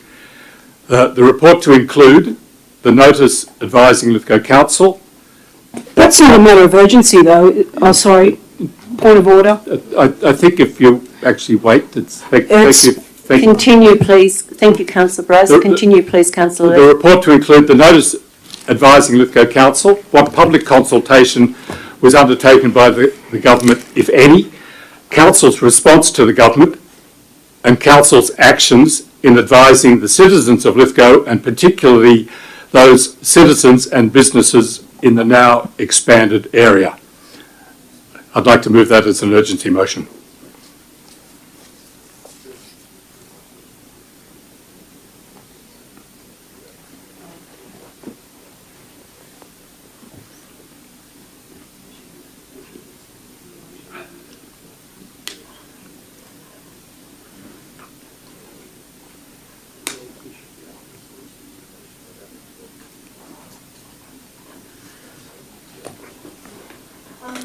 Councillor Leslie, we might just have some other opinions to assist you with your request before I deem it as a matter of great urgency. I think it is definitely urgent enough to speak about. Thank you.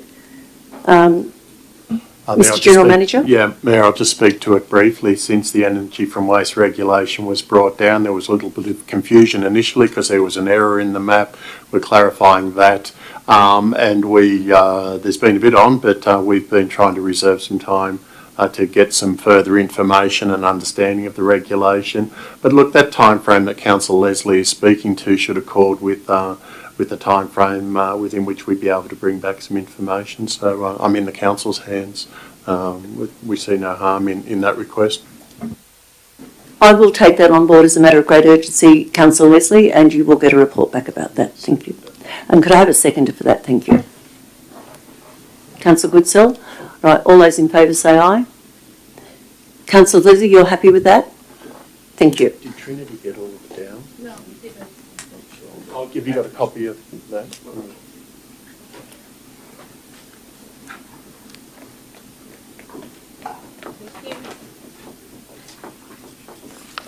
Any other matters of great urgency? Thank you all for attending. Sorry, Mayor Statham, I just wanted to bring one thing up prior to the end of the meeting. Yes. It might not fall in the realms of great urgency. Sorry, it might not fall in the realms of great urgency, but whilst we're talking about pumped hydro, Councillor Leslie held up a sign. I didn't see what the sign said, and I didn't call a point of order. However, I only just realised that he was holding it up to the camera, and this was obviously a premeditated sign. So I was just wondering, like all the councillors, to know what was held up on the sign, and to know if it's appropriate. Inappropriate. I didn't see the sign. Could we please see the sign, Councillor Leslie? I did see it, but I'd like to see it with you standing up and holding it. Thank you. Is that a matter of great urgency? I just don't know if that's... It's not a matter of great urgency, Okay. but I accept, Councillor Goodwin, that it is inappropriate, ineffective and unreasonable. Thank you for coming, and I'm sorry if there's been a few distressing moments. Majority of council is an absolute embarrassment. Would you please leave the chamber?